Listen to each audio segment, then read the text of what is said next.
Chapter 21, Old Grudges. So the old codgers broken into my house, scared me awake at 5:30 in the morning on the day of a full moon and demanded, "Stop laughing, serious, it's not funny, breakfast." Padfoot wasn't the only one laughing at poor Mooney. Harry was doubled over his plate in stitches, his glasses perilously close to slipping off and landing in his mashed potato. "It is funny," Padfoot said, wiping tears of mirth out of his eyes. Harry thought it was nice to see him laughing again. He had been oddly subdued lately, and while Mooney assured Harry it was just the Dementor's draft, Harry wasn't convinced it was only that. Padfoot had looked thoughtful, not depressed, and had taken to sitting in the study on the ground floor, staring out the window. "Shut up and drink your hot chocolate," Mooney shot back. They both glowered at each other, and then Padfoot's mouth twitched. "All right," he said. "It's not funny at all." Harry snorted quietly. He thought it was one of the funniest things he had ever heard. "What happened next?" "Mad Eye questioned me on every development in Malfoy's search for you two," Mooney sighed, pushing his peas around his plate. "You remember Andy's daughter Nymphadora?" "Of course," Padfoot said, rolling his eyes. "Andy is my cousin, you know. She's an Aura trainee." "What?" Padfoot yelped. His fork dropped onto the table with a clatter. "But she's only 10. He stopped talking and started counting fingers. "Oh, Merlin. She finished school in June," Mooney said quietly. "Please drink your hot chocolate." Padfoot shivered and drank. They had discovered that the physically debilitating aspect of the Dementor's draft wore off after a week and a bit with the right care, gallons of hot chocolate and lots of rest, but that the effects lingered, emphasizing feelings like guilt, misery, and nostalgia, and hindered happy feelings. Even that, though, was only based on observation. Padfoot didn't talk about it. "It's weird how time passes when you're in Azkaban," Padfoot said. He set his cup down and managed a weak smile. "Yes," Mooney agreed dryly, after a strained pause. "I imagine it came as a shock for you to get out and discover time hadn't stopped." Both Mooney and Harry waited to see how Padfoot would respond to that. A shadow came over his face and he was quiet for a few moments before he forced a laugh. "So," he said, with what Harry thought was a very fake smile, "what was Dora doing at your house?" "She's joining Malfoy's search," Mooney said. "Mad Eye's letting his trainee rub shoulders with Malfoy?" Padfoot asked, dropping his fork again. Mooney smiled faintly. "Neither of them said as much, so this is pure speculation, but I'd say Mad Eye doesn't like that there's no aura influence in the search." He paused to dunk a strip of beef into his gravy while Padfoot nodded thoughtfully. "They wanted me to put in a good word, say she's my nephew or something, but Malfoy's rather unhappy with me after everything I said at St. Mungo's and my endorsements, probably reason enough for him to reject her. She's approaching him on her own tomorrow morning. Bet Mad Eye was annoyed." "Serves him right for breaking in," Mooney said, stabbing a piece of beef with his fork. Harry and Padfoot looked at each other and then hastily back at their plates. They finished dinner in relative silence. Mooney's expression grew more and more pained, and it was easy for Harry to remember that he would become a wolf in a few short hours, and Padfoot's grew uncannily serious, as if he was thinking about something of great importance. Harry poked at his potato. "Is he all right?" Harry asked Padfoot as Mooney vanished into the fireplace after dinner. "He's always a bit off the day before," Padfoot assured him. "Another hot chocolate, thank you, creature," he added. A steaming cup floated over almost instantly. "Are you sure you should go?" Harry asked. Padfoot said, somewhat distantly. I asked if you're all right to go, Harry sighed. Oh, Padfoot said, coming back to the present. Yeah, I'll be fine, kiddo. He grinned as if to prove his point. And I can't come? Harry wheedled. No, Padfoot said in a no-nonsense tone. Tonight's going to be tricky enough without a human there. So next time. Nice try, kiddo, Padfoot said, ruffling his hair. Worth a try, Harry said, shrugging. Padfoot shook his head, smiling. Are you going to be all right? I haven't really left you alone before. You left me alone after the cave, Harry said. Padfoot made a face and gestured for Harry to follow him upstairs. Yes, and you ended up in St. Mungo's for a week. There aren't any inferi around, Harry said as they started up the main staircase. Those elf heads that used to hang here were scary enough, but I never saw them attack anyone. Padfoot laughed. My Uncle Alfard said Creature's mother was a piece of work. Which one was she? Harry asked as they passed the library. The one with the lopsided ears. Harry laughed. No, really. I am serious, Padfoot said laughing. In every way. Harry grimaced. None of the elf heads had lopsided ears. Did so, Padfoot said, pushing the door to his bedroom open. Did not. Harry followed him in and flopped down on the end of his bed. Padfoot dug a rucksack out from under his desk and crossed to the dresser. A change of clothes were carefully folded and arranged to Padfoot's liking, and then he retrieved a spare pillow and a blanket from the cupboard in the corner. They'd had to find a different place to store their spare bedding after Creature moved into the linen cupboard on the landing. Padfoot folded the blanket as well as he could, shrank the pillow and then left the room to fetch his toothbrush. Harry took Padfoot's mirror off of the bedside table and murmured, James Potter. James' smiling face appeared. Hi. Harry said. James waved at him and said something to someone Harry couldn't see. Hi, Mum, he added, because though he had never seen her, he was almost positive she was with James. James beamed. Padfoot told me the story about the acromantula on the full moon, Dad, he said, a little shyly. I thought it was really funny, but Mooney said you were furious when you found out, Mum. James laughed and said something over his shoulder. It's a full moon tonight.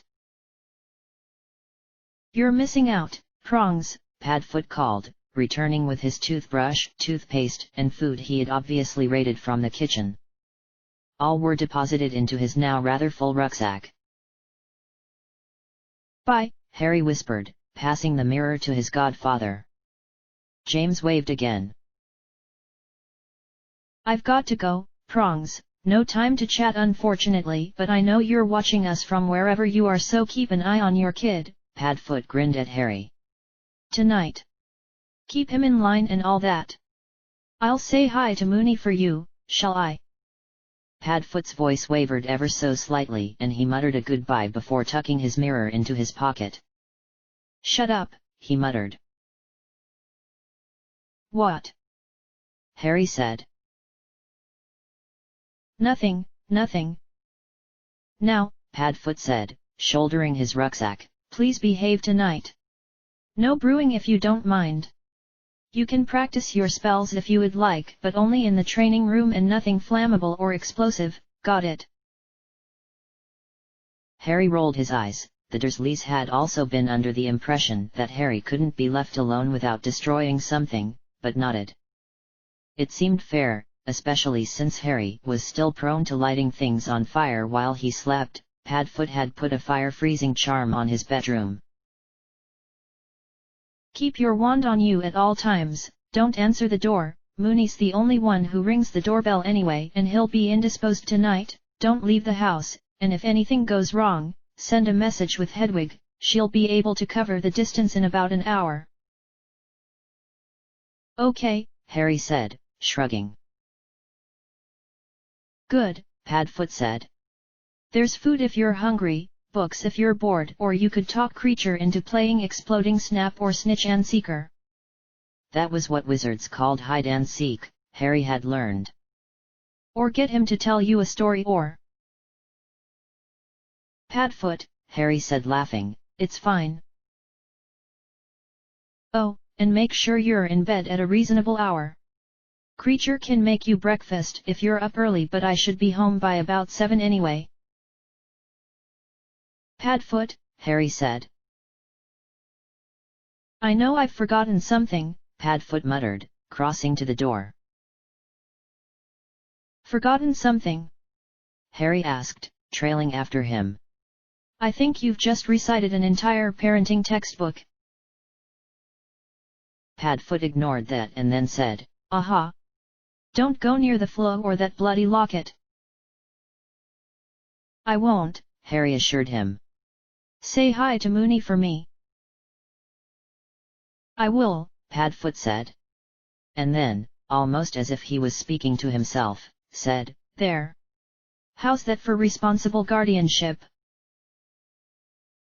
Surprisingly good, Harry offered.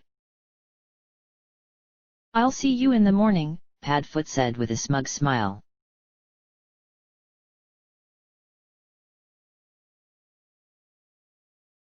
Padfoot pushed the back gate open and walked slowly along the stone path that led to the forest. A slight breeze ruffled his fur and the grass under his paws felt better than he could have imagined after so long inside. He had missed the simplicity of the world when he was like this, too. He had had a lot on his mind lately, but none of that seemed to matter to him at the moment. It was particularly nice not to feel the effects of the Dementor's draft, which chattered away at him constantly. He let out a happy, doggy sigh and trotted forward. He was a few yards into the trees when a large, sandy mass emerged and growled quietly. Padfoot barked a greeting, refusing to let Mooney's lingering pain ruin his brilliant mood, and the wolf's ears twitched. He loped over and jammed his cold nose into Padfoot's shoulder. Padfoot's tongue lolled out and he nudged the wolf's neck and gave his ear a nip. Mooney snorted. Padfoot backed off a little. Mooney was taller than he had been all those years ago and probably not used to company anymore. Mooney came over to sniff him again and then his ears perked up and his tail began to wag slowly. He had recognized Padfoot and was happy to see him. Padfoot could smell it. Mooney bounced closer and gave Padfoot an excited bump and nipped his ear the way Padfoot had done before. Padfoot barked and Mooney barked back. Mooney remained excited. He chased Padfoot and Padfoot chased him for a good few minutes, until he stopped suddenly. Padfoot ran into his side but he didn't even notice. Mooney turned his large head to look at Padfoot. Brown eyes, which looked remarkably human, met grey ones and Mooney made a soft woofing sound and flattened his ears against his skull. Padfoot backed away, recognizing the potential danger sign both instinctually and from the memories of full moons long ago. Mooney didn't attack though.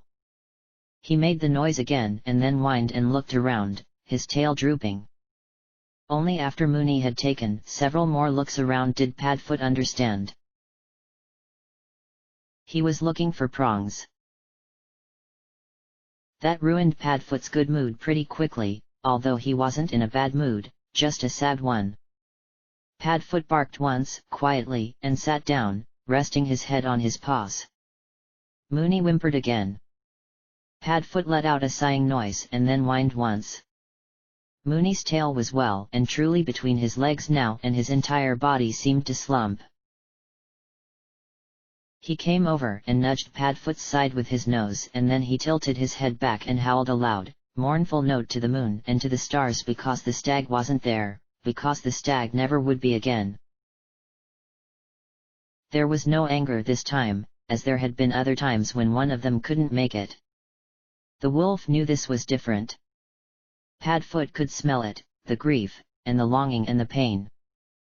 Mooney howled again and Padfoot stood, padded over to the wolf's side and joined his lament. Quite a while later, when the howling had stopped, the wolf began to glance around again, this time looking near their paws instead of head level. He was looking for Wormtail.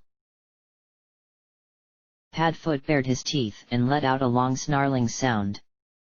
Mooney watched curiously, but after a moment, he seemed to understand. He bared his own teeth, significantly longer and pointier than Padfoot's, and growled once before he turned and walked into the underbrush, his nose to the ground. He was looking for Wormtail, for the traitor. For the one who had destroyed their pack. Padfoot followed eagerly, excited at the prospect of a hunt, though the human in him knew the traitor wasn't anywhere near here. His teeth stayed bared, ready to tear the rat, or any other rat they came across, to shreds.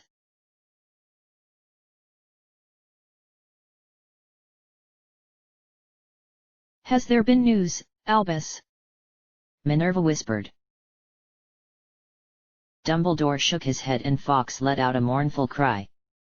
Severus managed not to roll his eyes, but only just. It had been a week since the boy vanished from his St. Mungo's room.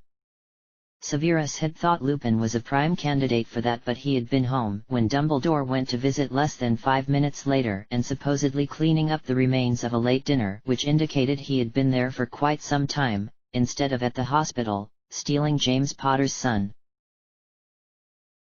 It irked a bit. Severus would have liked someone to blame for Dumbledore's incessant worrying. The magical residue analysis had been useless. The wards at St. Mungo's destroyed magical residue because it could affect patients with magical ailments. As such, there was no way of knowing when or how Potter had escaped, or who had been there to help him. Severus had given up trying to understand how it had happened, and decided Black had managed something supposedly impossible, like his escape from Azkaban, yet again. That someone as mediocre as Black could accomplish something as not mediocre bothered Severus more than he cared to admit. "I'm sure the boy is fine," Severus said impatiently. "He was alive as of a week ago, which indicates Black may not be as determined to kill him as we originally thought." Minerva gave him a look that suggested he was being deliberately obtuse. "You've never had one positive thing to say about Sirius Black in all the time I've known you, Severus," she said a little thickly, "and you choose now of all times to begin." "It was hardly a positive thing," Severus said stiffly. "I'm merely thoroughly tired of hearing old news spoken about as if it's new." Minerva bristled. "There is a child missing, Severus. Surely even you—" "Minerva," Dumbledore said quietly, though he looked troubled. Severus' lip curled. Missing children were not a matter to be taken lightly, even if this child in particular seemed to make a habit of conveniently vanishing from where he was supposed to be. A troublemaker like his wretched father, Severus thought scathingly. He had, of course, considered a visit to Grimmauld Place. It would be the responsible thing to do, given the circumstances, but 3 things had stopped him. Firstly, Black and Potter, both of whom ranked in the top 10 of Severus' most loaded list: Pettigrew, Potter, Black, the Dark Lord, Lupin, Tobias Snape, the Longbottom Boy, Bellatrix, Potter's spawn, and Petunia Evans, resided there. Secondly, it wasn't his business whether the Potter boy was safe, dubious though safety was with Black as a guardian. He had no valid reason to drop by other than to ease his own infuriating conscience, which kept reminding him that he had promised Dumbledore, and later Lily Evans' grave, that he would protect the boy. Thirdly, if something was amiss and the Potter boy wasn't there, or he was injured, he would become Severus' problem, at least for the immediate future. That too was unacceptable. "He can rot," Severus thought irritably as both Dumbledore and Minerva talked in quiet, anxious voices. They both can.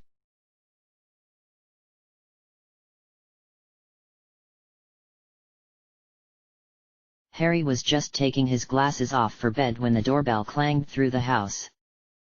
Mrs. Black's portrait started to complain from the linen cupboard on the landing, but it seemed she had mellowed since being moved there. Creature was the only one she ever had any contact with, and apparently that suited her, because Harry hadn't heard her shriek since arriving back from St. Mungo's.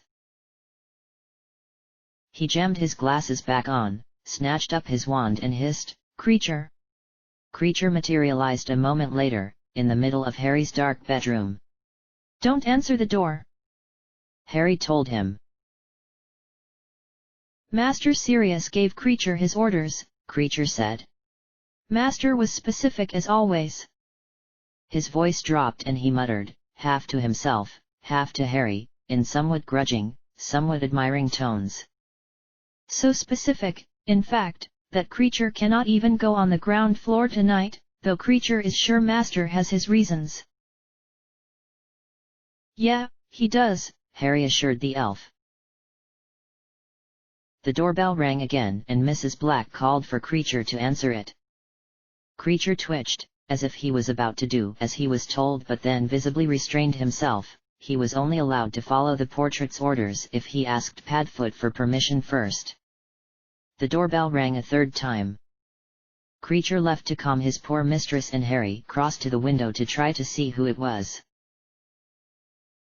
He squinted, trying to make out the figure in the dim glow of the street light.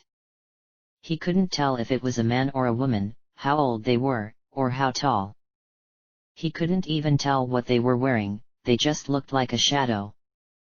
Probably just a Muggle salesman, he thought, trying to calm himself down.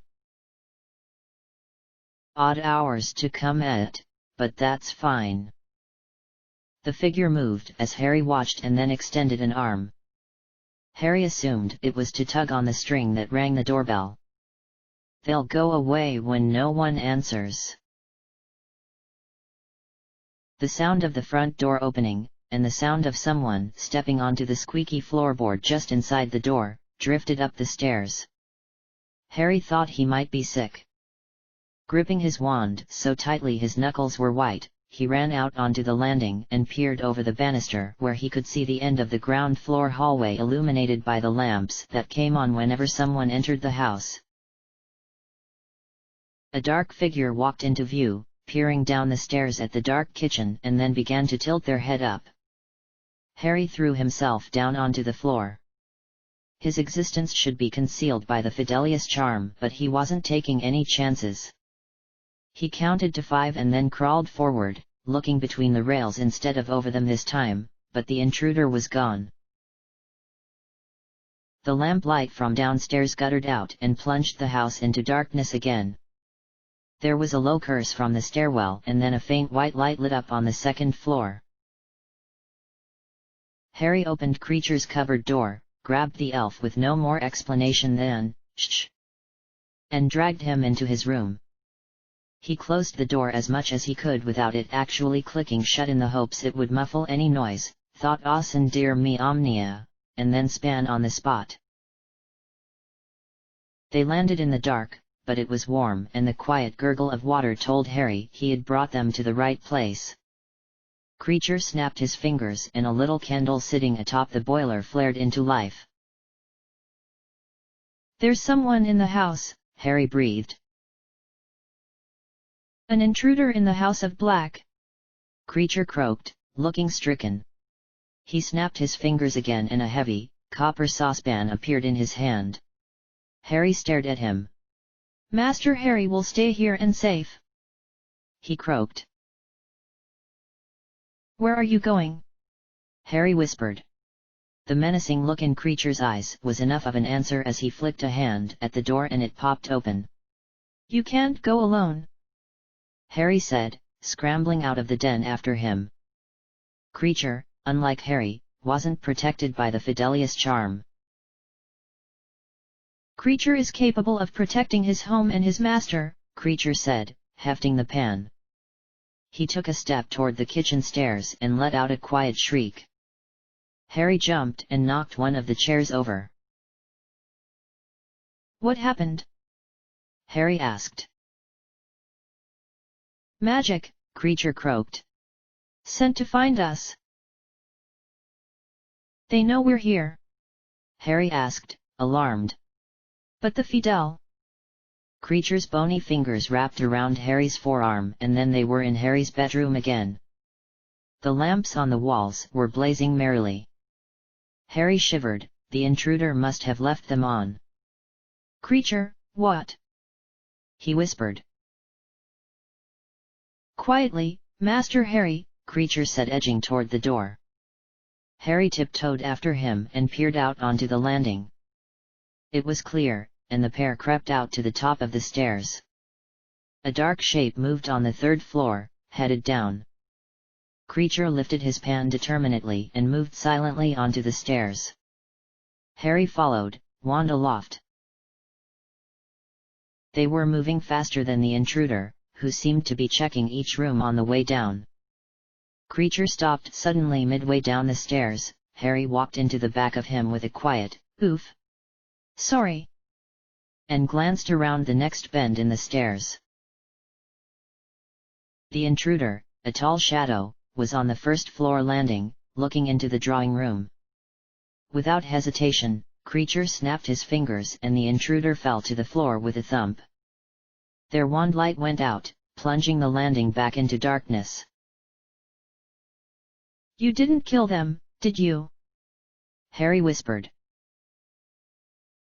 Creature made a strange noise that could have been a laugh, though Harry wasn't sure that house elves could laugh, and prowled forward to nudge the prone form onto its back with his foot, seeming satisfied.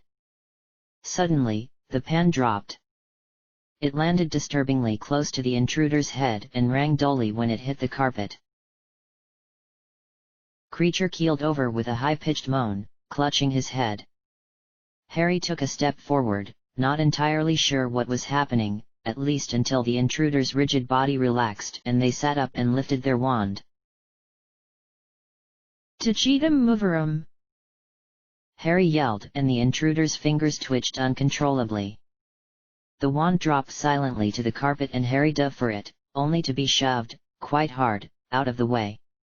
He couldn't see the intruder, his back was to them, but he knew one spell that might be effective. "Lumos Maxima!" he shouted.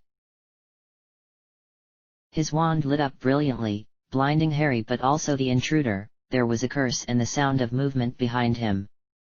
He spun, ready to use another spell, and then his stomach lurched and he found himself staring at the carpet.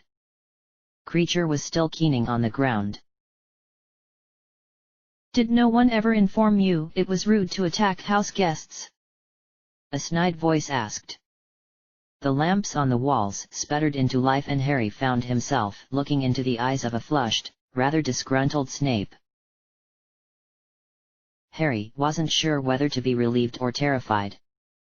"We don't get many visitors, sir," he added hastily. "After such a warm welcome, one can only imagine why," Snape said in a voice laced with sarcasm. Harry pushed his glasses up, gravity was trying its best to pull them off his face, and tried to look as unruffled as he could given that he was dangling 6 feet in the air by his ankle, his sock was just brushing the ceiling. "It's not exactly polite to wander into someone else's house unannounced," he thought, but didn't dare voice it. "I suppose your troglodytic godfather is waiting to ambush me on the next level," Snape continued, sounding bored. "No," Harry promised, though he had no idea what troglodytic meant. "Your spell would have picked that up, wouldn't it?" Snape looked surprised and then inclined his head. "Could you maybe let me down, please, sir?" Snape stooped to examine the copper pan Creature had armed himself with and then straightened to meet Harry's eyes. "Can you and your elf be trusted not to assault me?" Harry glanced at Creature, who was curled up and obviously in pain, but quiet. Yes. Snape flicked his wand and Harry dropped to the ground, not gently, but not as hard as he should have. He immediately scrambled over to Creature's side. What did you do to him? He demanded. Nothing, Snape said, his expression unreadable. It's not nothing, Harry said, watching Creature's eyes flicker beneath his eyelids, like he was experiencing a particularly bad nightmare. The elf whimpered. You've hurt him. Snape's eyes widened just enough for Harry to notice, but he regained control quickly. I did nothing of the kind. Liar, Harry thought, glaring at him. He gave Creature's arm a squeeze and the elf's eyes snapped open. They landed on Harry and then fluttered shut again, but it was peaceful this time. Harry took a moment to make sure he was breathing and then relaxed. He shot another glare at Snape, whose face was blank. I require a word with Black. He's not here, Harry said. Sir. And where might he be? Snape's eyes, cold and dark, bored into Harry's. Out, Harry said, meeting his gaze squarely. I see, Snape said, his expression turning from mildly irritated to almost furious. And when will he next grace you with his presence? Morning, Harry said. Snape's lip curled. He left you alone, overnight. I have Creature, Harry said defensively. Snape's eyes flicked to Creature's limp form and he didn't need to say anything for Harry to know what he was thinking. Several expressions flitted over his pallid face and then he said, Pack a bag. What? Harry asked. You will return to Hogwarts with me, Snape said. I will bring you back in the morning when I come to speak with Black. I can't go to Hogwarts, Harry said. I'm not old enough, and people would recognize me. And what if Padfoot came back and I wasn't here? I will not let you stay here alone, Snape said in a tone that brooked no argument. Harry argued anyway. Let me? He asked, his eyes narrowing. Snape actually flinched. Harry wondered why but didn't ask. With all due respect, sir, I really don't think that's up to you. His voice was the perfect mix between Padfoot's sarcasm and Moony's polite disbelief. Harry was quite proud of himself. I was told not to leave the house. You are 9 years old. You are not old enough to spend the night alone. I had Creature, Harry snapped.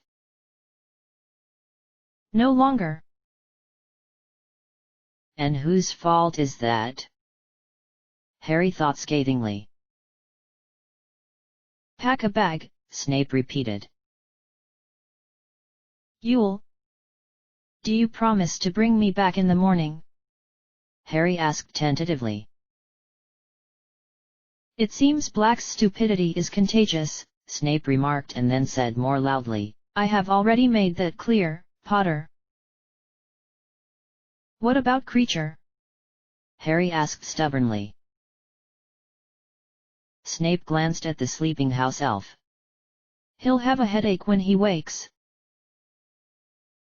But he'll be okay. Harry pressed.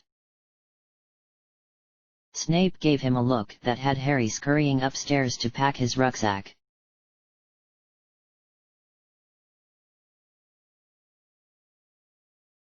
I thought most children slept at night, Snape remarked from his corner. Harry looked up tiredly. They had flew directly to Snape's quarters in the dungeons of Hogwarts. At first Harry thought Snape was going to lock him up until morning, some 6 hours ago. Harry had, despite his guilt for going against one of the few rules Padfoot had set, made it through without getting lost or hurt. Snape's quarters were dark and simple. Green carpet, which Harry had got ash on, covered the floor, and the walls were dull grey stone, though one was decorated with a Slytherin banner and the other was comprised solely of a bookshelf. There was a black leather couch next to that, a lumpy bed in one corner, a door opposite which led to a small bathroom, and a desk and cabinet in another corner. There were another 2 doors, one alongside the cabinet and desk, and one embedded in the bookshelf wall, the shelf arched around it, that Snape had not told Harry about and he had known better than to ask. Snape had conjured a camp bed right beside the bathroom door and directed Harry there immediately before settling onto his couch. He obviously had no intention of sleeping while Harry was in the room, and Harry was much the same. He could imagine nothing worse than having a nightmare and having to explain why he had set Snape on fire, or accidentally telling Snape about the Horcruxes, whatever they were, or having to be woken by Snape at 6:30 to go home. Harry fiddled with the pieces of Regulus' snake puzzle, pleased he had had the foresight to bring it, and said, "I'm not tired." That lie may have fooled Snape, though Harry somehow doubted it, but the yawn that followed well and truly gave him away. He stuffed the puzzle back into his rucksack and pulled out the book he had brought so that he had something to hide behind. Snape sneered and looked back to the papers he was marking with an irritated expression. "Tell me, Potter," he said suddenly.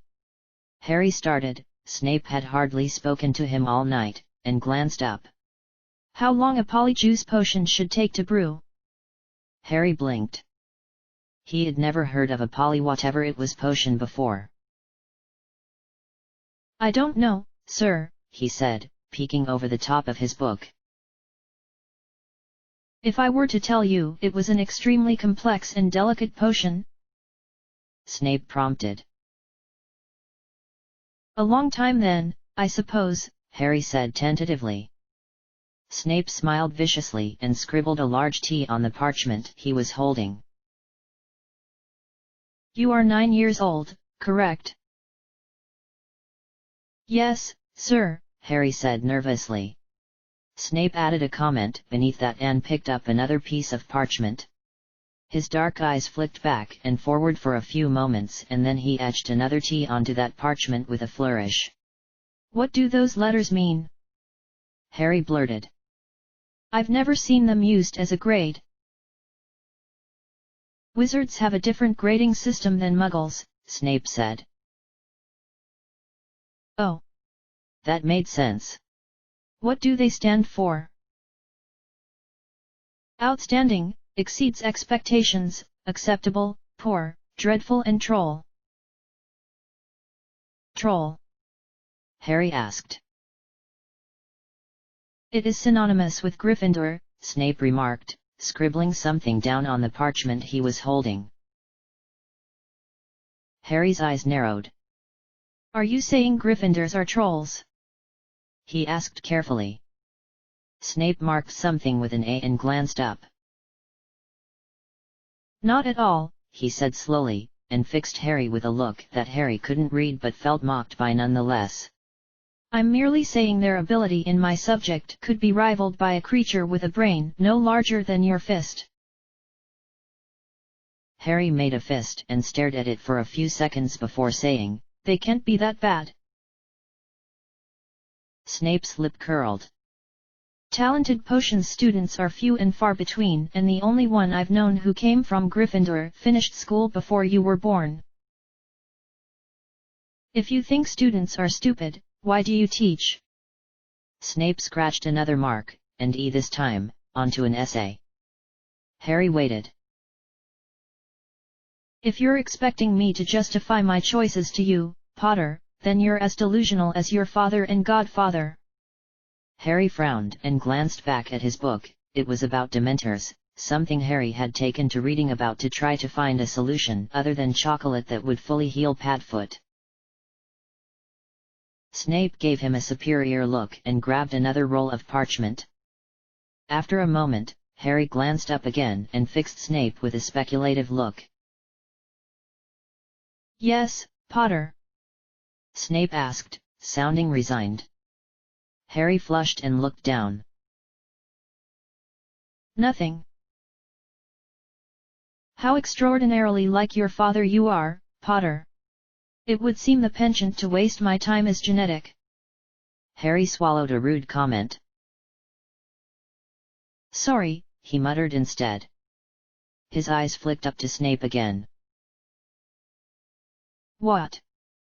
Snape asked, sounding irritated. Could I ask you something? Just like your father, indeed, Snape sneered. Always assuming I have nothing better to do than entertain your every whim. Harry bit down on his tongue to stop himself from telling Snape to shut up about his father. Could you tell me about Dementors? Harry asked. Snape's face drained of color. I beg your pardon? He asked, sounding stunned. Well, I'm reading about them, but I thought maybe if you explained it I might be able to understand better. He always learned faster when he had a chance to practice, if it was a spell or potion, or when Padfoot talked him through it. He envied Padfoot a bit, for being able to read something and sew it. And I can't ask Padf, serious. He could not, of course, mention Moony. So I thought that maybe you.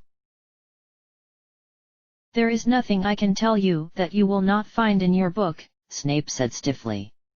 And as for asking Black, I see no reason why you should not. He is surely an expert by now. Harry frowned. Although, if I remember correctly, Black's retention skills have always been somewhat lacking. That was one comment too many. Why are you so horrible to them? Harry asked. He didn't recall grabbing it, but his wand was in his hand, spitting sparks. I know you didn't get along with Dad and Padfoot in school, but... How touching, Snape said softly. James Potter's son has taken his father's place as Black's #1 defender. Harry glowered at him. Snape met his eyes, rolled up the parchment he was reading and set his quill down. He got to his feet and swept over to Harry's camp bed and bent so that he and Harry were the same height. Allow me to shatter any delusions you have, Potter. Black is a monster. He was capable of murder at the age of 16 and your precious father was no better. Padfoot wouldn't, Harry protested. Wouldn't he? Snape sneered, showing his yellow teeth. Black, Potter, and Lupin, who the headmaster tells me you became fond of during your time in St. Mungo's, plotted to kill me in our 5th year. They should have been expelled. Your guardian may have been wrongfully imprisoned over the whole Secret Keeper fiasco, but let there be no doubt he belonged there. You're wrong, Harry said, furiously. He pushed it down with an effort. Not long now, I can go home in 10 minutes. I just have to stay. I assure you I'm not. Snape smiled nastily. The truth hurts, doesn't it, Potter? Snape straightened and turned back toward the couch. I think you're jealous, Harry said, glaring at him. Snape's sneer faltered just enough for Harry to know he had hit a nerve, but then he said, obviously. However, did you guess I've always aspired to be an obnoxious charag? Padfoot's not an obnoxious charag. Harry snapped. I wasn't talking about your godfather, Snape said with another nasty smile. My dad wasn't either. As far as I know, Potter, you've never really met the man. Surely you can't think you know better than those of us who have had the pleasure. Snape's lip curled. Of doing so. But Dad was good. Dad was an order member. Padfoot said. Your godfather worshipped the ground your saintly father walked on, Snape continued mercilessly. He wouldn't be able to see a fault in James Potter if it were a bludger that flew into the side of his overly large head. Shut up! Harry shouted. Several heavy books exploded off of the bookshelf and the Slytherin banner swayed in a non-existent wind. The papers Snape was marking flew out of their neat pile and scattered. I say, a portrait of a sallow-faced woman on Snape's desk exclaimed. Harry stuffed his book back into his rucksack and stood. Potter, what? Harry ignored him, stalked toward the fireplace, grabbed a handful of flu powder, and vanished. End of chapter. Chapter 22, Into the Wolf's Den. Harry. Padfoot, who had been pacing in front of the kitchen table, looked up, stepped forward and intercepted Harry as he came out of the fire. Cupboard, he said, waving a hand at a rather green creature, who bowed unsteadily and vanished with far more noise than usual. You're here? Harry asked, paling. He hadn't thought Padfoot would be home for a while yet. He had hoped to get rid of Snape without there being a confrontation between the snarky professor and his godfather. There go my chances of that, he thought grimly. Where in Merlin's name have you been? Padfoot demanded, looking truly angry for one of the first times Harry had ever seen. He pulled Harry into a tight hug and then let him go and held him by the shoulders. Creature doesn't remember anything, he didn't even know you were gone. I had him reading the wards again to find out where you had got to. I thought you knew better than to just go wandering off, especially without leaving me a note. Did you forget about Hedwig? Harry had and was sure Padfoot could read that right off of his face. Don't you remember what happened last time you went in the fluo? Yes, I remember, Harry snapped. His shock at finding Padfoot home early, and supremely irritated, had vanished, and his bad mood had returned. Padfoot looked taken aback at his tone and then frowned. Don't get shirty with me, Harry. I asked you not to leave the house, I trusted you to do what you were told. It wasn't my fault. Padfoot arched an eyebrow. Oh, really? Whose fault was it, then? Mine? Mooney's? Kriak. Snape chose that moment to step out of the fireplace. Padfoot's wand was at his throat in an instant. Nice to see you're back where you're supposed to be, Black, he said, pushing it down. You, Padfoot snarled. You took Harry.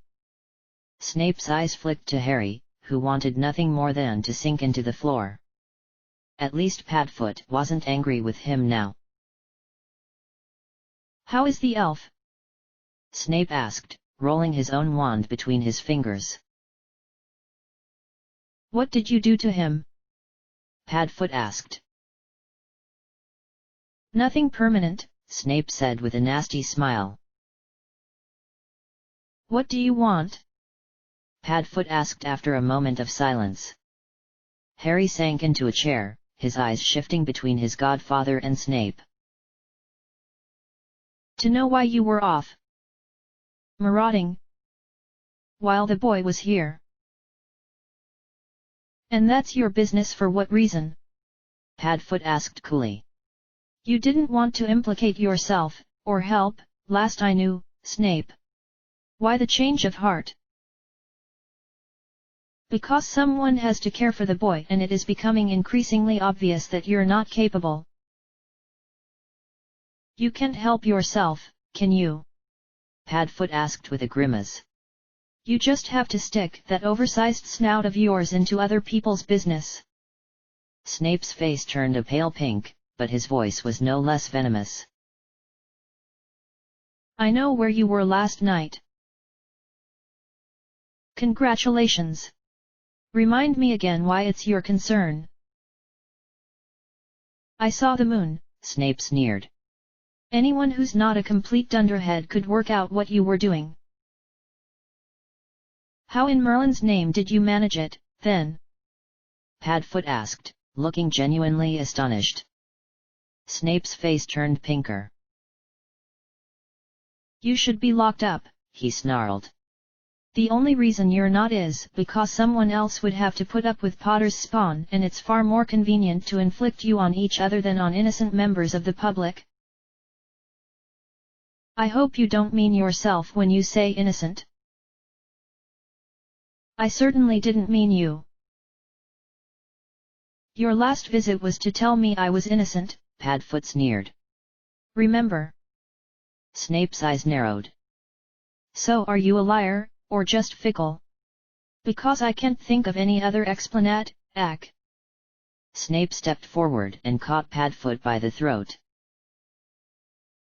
Harry launched himself over, trying to get between them, but Snape waved his wand and Harry was sent stumbling backwards.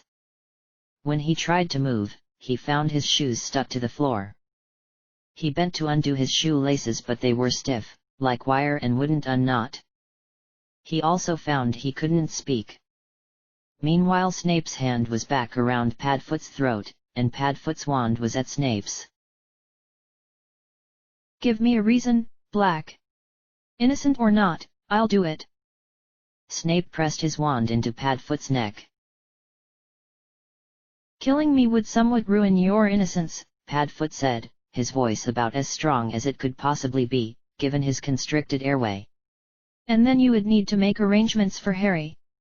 And then, of course, Padfoot choked, would come the questions about how you knew where to find Harry and me, and what the circumstances of my death were. Excuses can be made. Certainly, Padfoot agreed in a surprisingly civil tone. But how quickly?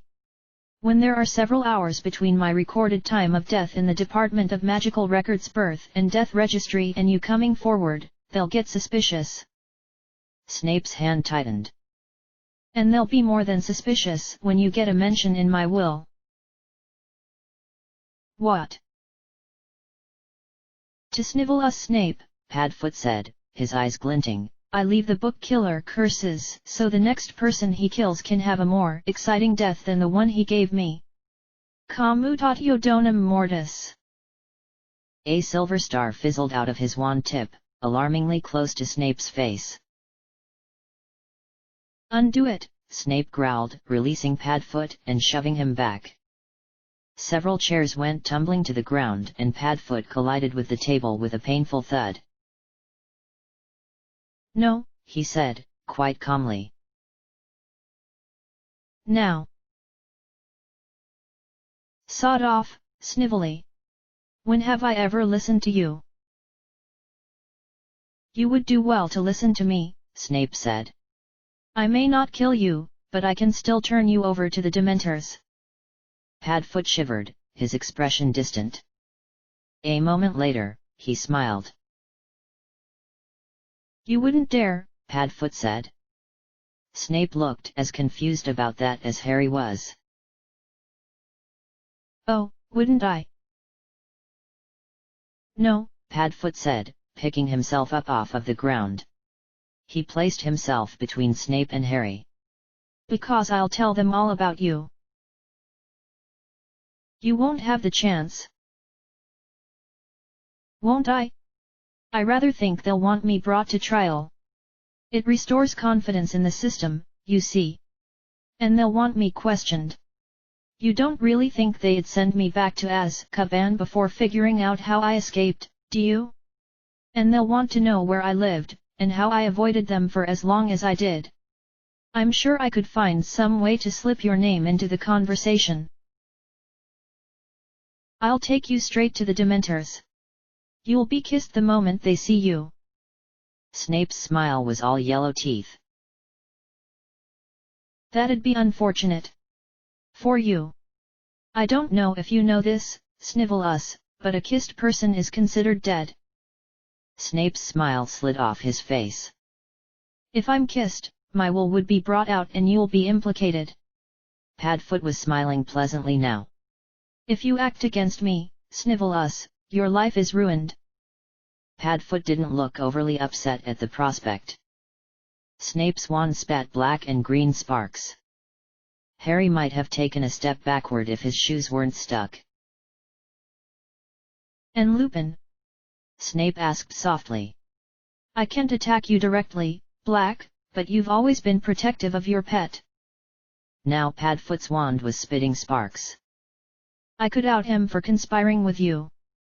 Snape's eyes flashed with suppressed glee. Harry thought he saw terror pass over Padfoot's face, but it was gone a moment later and he didn't think Snape had noticed it at all. Conspiring with me? Padfoot asked, looking puzzled. Remus. Don't tell me he's not, Snape began impatiently. The last time I saw him, Padfoot said in a disbelieving tone, he could have quite happily killed me and not felt guilty at all. Indeed? Snape asked. Explain then, Black, where you were last night, if not crouched on the other side of a reinforced door, whispering comforts to your furry friend.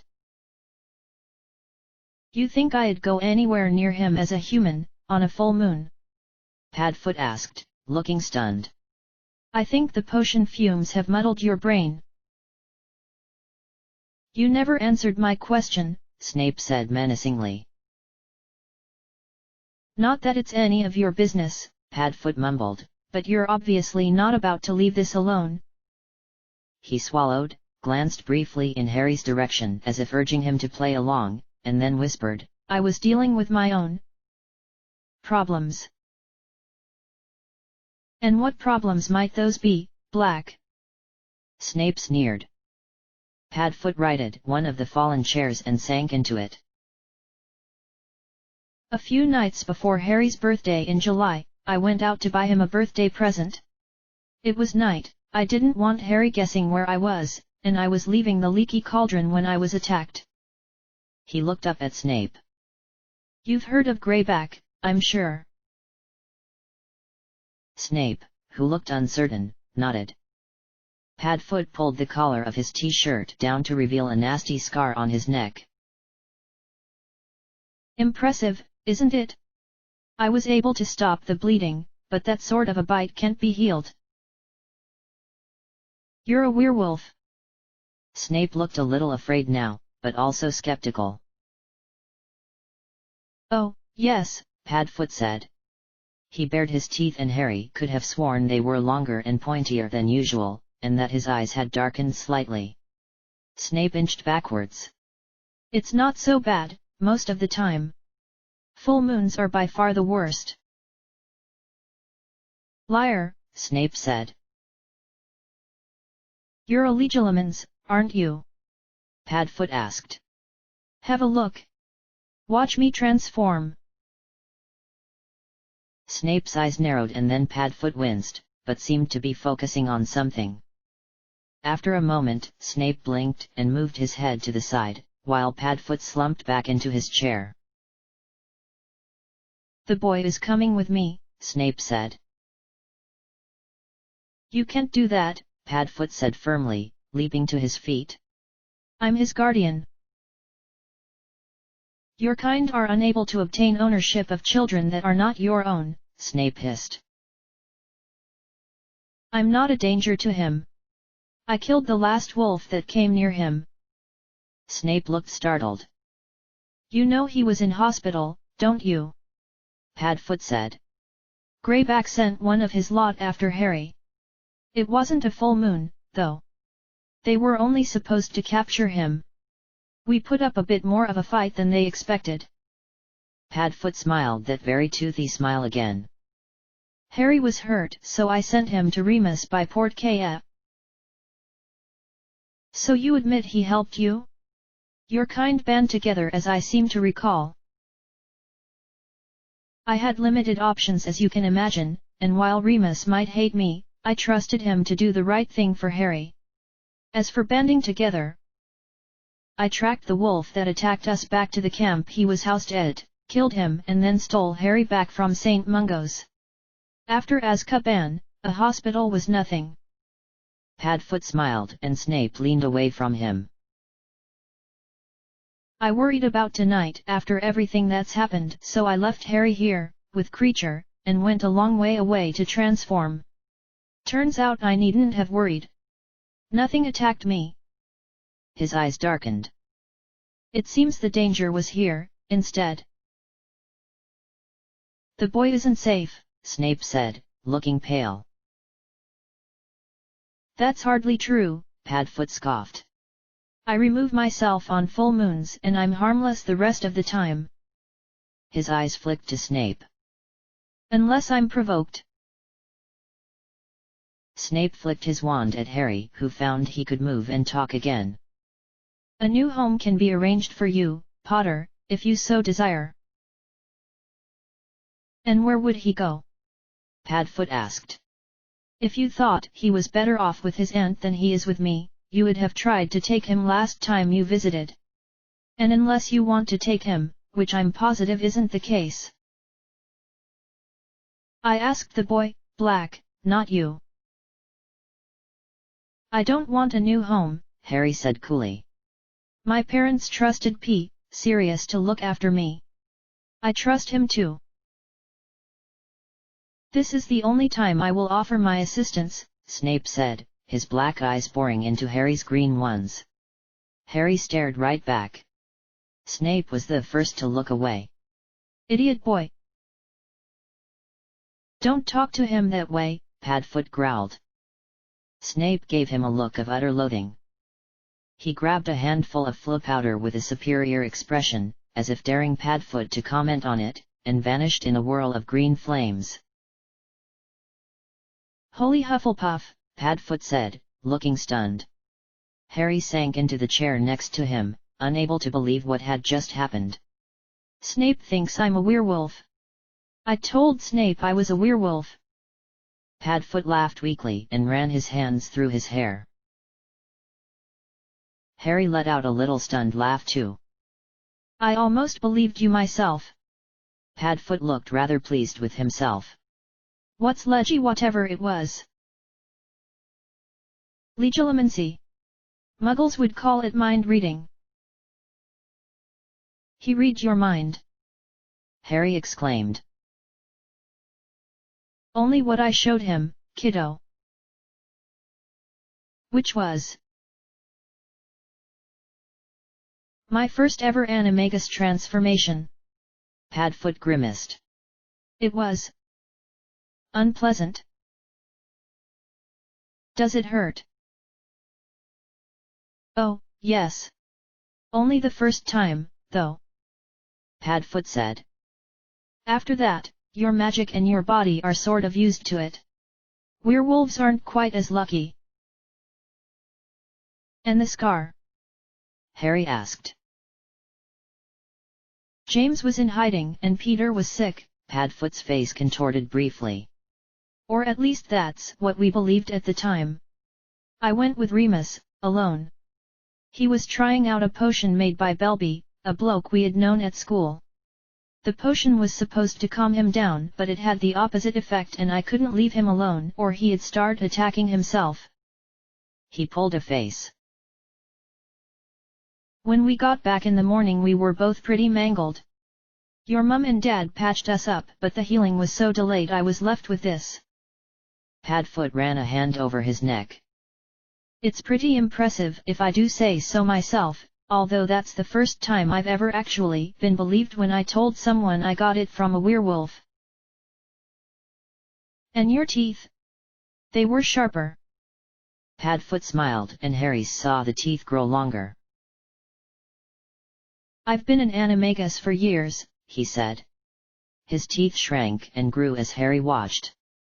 Internal organs and bone structures, minus teeth, of course, have to be done all at once, but things like ears, eyes, teeth, and fur can be done individually with enough practice. He smiled.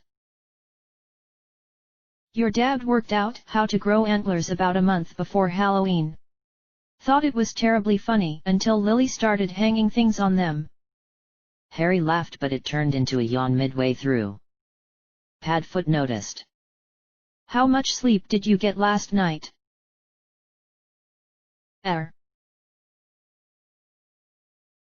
I suppose Snively sat you down on one of those horrible potions stools and took himself off to bed, did he? Padfoot asked angrily. No, he didn't, Harry said. He made me a camp bed. I just didn't want to sleep. In case. Yeah.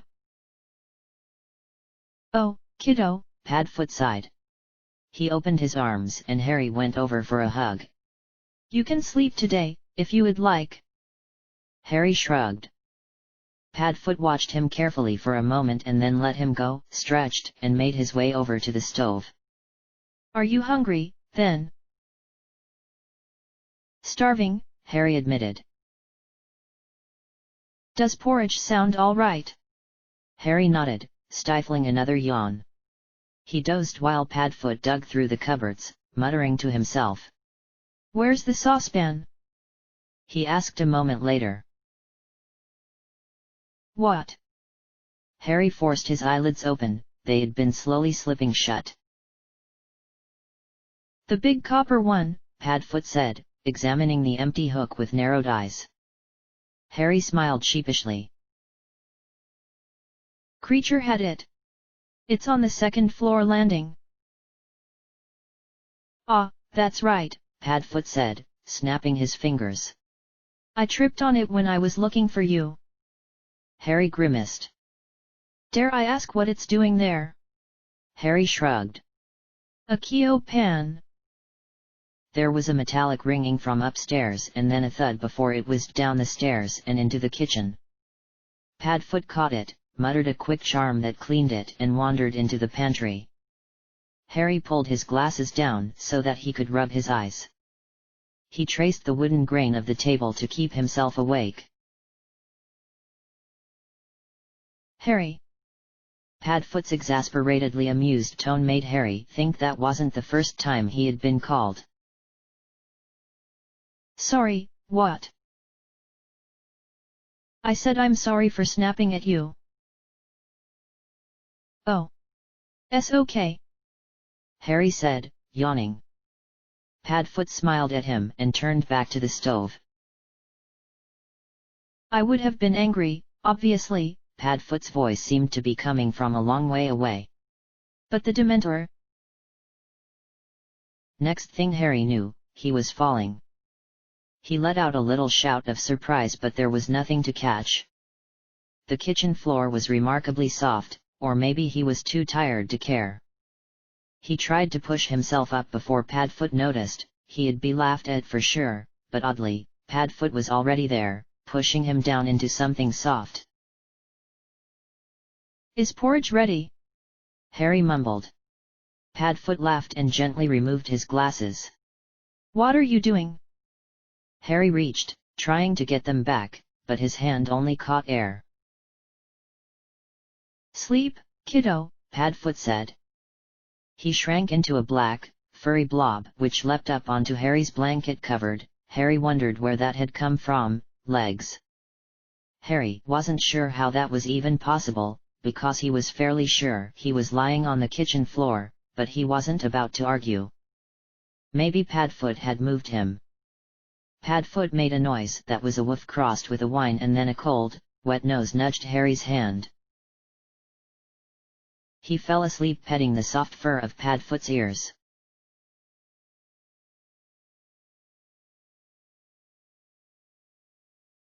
Remus lay on his couch, feet dangling off the end because he was slightly taller than it was long, and brushed his damp eyes.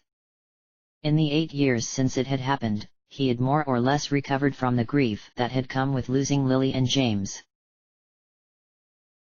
His wolf self, however, had hardly given the stag a thought since that Halloween night, except perhaps to wonder why he wasn't there or to hope that he'd show up next time.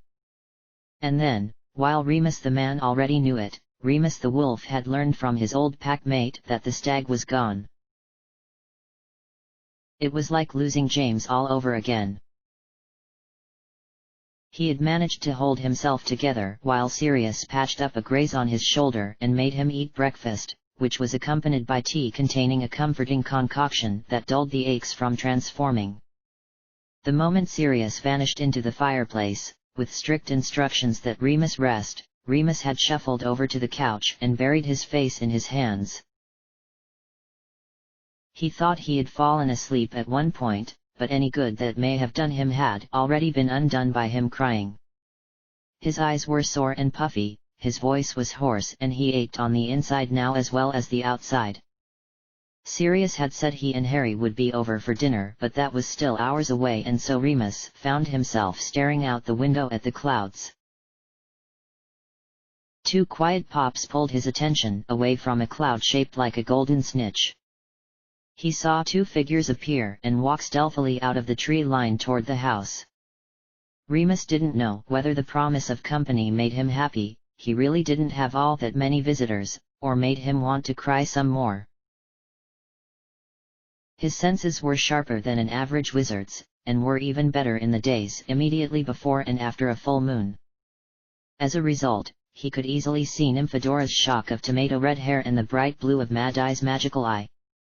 He could also hear Mad Eye whispering gruff instructions that had something to do with rope and his chimney. Groaning, Remus reached for his wand, tapped his throat and thought, sonorous. He pushed himself off of the soft cushions and into a sitting position and then said, "If you try to climb down my chimney, Mad Eye, I swear to Merlin I'll light a fire."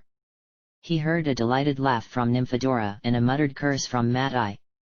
"The door's unlocked," Remus added hoarsely, before wordlessly adding, "finite." A moment later, Mad Eye burst in through the door. Remus was actually surprised he had listened, and started shouting about how dangerous it was to leave doors unlocked. Nymphadora trailed in after him, looking annoyed, but not, Remus didn't think, at Mad Eye or him. "Watch her," she muttered over Mad Eye's voice. Remus nodded in her direction and then turned back to the Auror. "Mad Eye," Remus said, tiredly, trying to get him to shut up. Shouting wasn't helping his headache at all. "Mad Eye. Very least a security question to see if you've let in the right person. Anyone could just walk in, pretending to be me and—" "Silencio," Remus snapped, flicking his wand at the old Auror. Mad Eye fell silent, looking outraged. "Constant vigilance, Mad Eye. What if that hadn't been a harmless spell? What if I wasn't Remus Lupin? You've just walked, and brought your trainee, I might add, into a seemingly unprotected house and not even paused to consider it might be a trap." Mad Eye waved his wand in a complex twist and cleared his throat. Obviously he had broken the silencing charm. "I'll have you know I cast every detection charm known to Aurors, and even some they don't know about, before I put as much as a splinter of this leg through Dha. Moody," Nymphadora said loudly, her hair changing from its bright red to a brighter red that seemed to have more orange in it than before. Both Remus and Mad Eye turned to look at her. Her hair acquired a slightly pink tinge, for embarrassment perhaps. But her eyes flashed defiantly. "Shut up!" Remus saw a grin flash over Mad Eye's scarred face, but it was quickly gone, replaced by a neutral expression. He fixed both eyes on Nymphadora, who fidgeted, her hair now well and truly pink. "It's been a long time since anyone's spoken to me like that." Nymphadora looked about ready to sink into Remus' floor. "I've missed it." She blinked. Remus was having a hard time holding back laughter. "Honesty will get you everywhere with me, lass," he continued. "I think I've told you that before." "Constant vigilance." Remus had known Mad Eye too long to be surprised, though the noise made his head throb again, but poor Nymphadora jumped and almost fell over. "Right," she muttered, her face and hair bright pink. She didn't seem able to bring herself to look at either of them. "Well, we came here to talk to Lupin." Her eyes flicked over to him and then back to Mad Eye. "Not to bicker with him so. Maybe we should do that." Talk about what? Remus asked tiredly. Well, Nymphadora said. The fire flared green and Remus thought for one horrified moment Sirius and Harry might come through. Are you expecting someone? She asked. He checked his watch and shook his head, they weren't due for a while yet. A moment later, the flames died down. Remus stared at it, confused and shook his head again. Must be broken. Dem Ministry, Mad-Eye growled.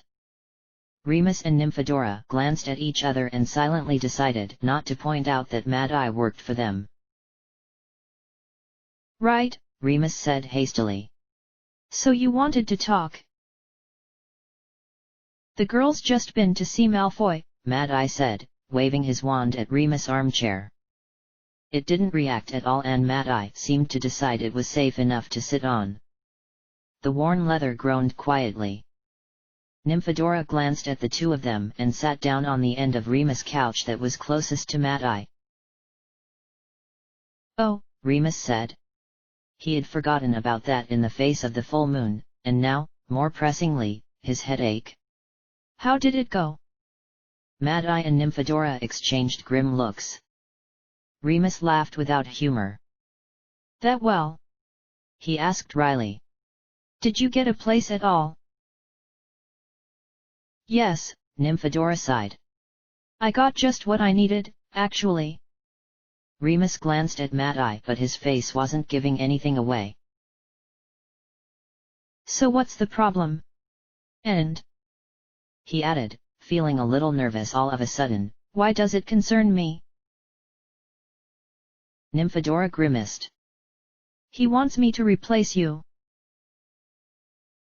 What do you mean? Remus asked slowly. In the search, Nymphadora said, her hair turning a dark purplish blue. He runs the magical search, obviously, and you've been running the Muggle one, right? Right, Remus agreed. But only because no one else wants to do it. Until now, she said a little apologetically. Remus arched an eyebrow and the whole story came tumbling out. I couldn't very well tell him I was a pure blood.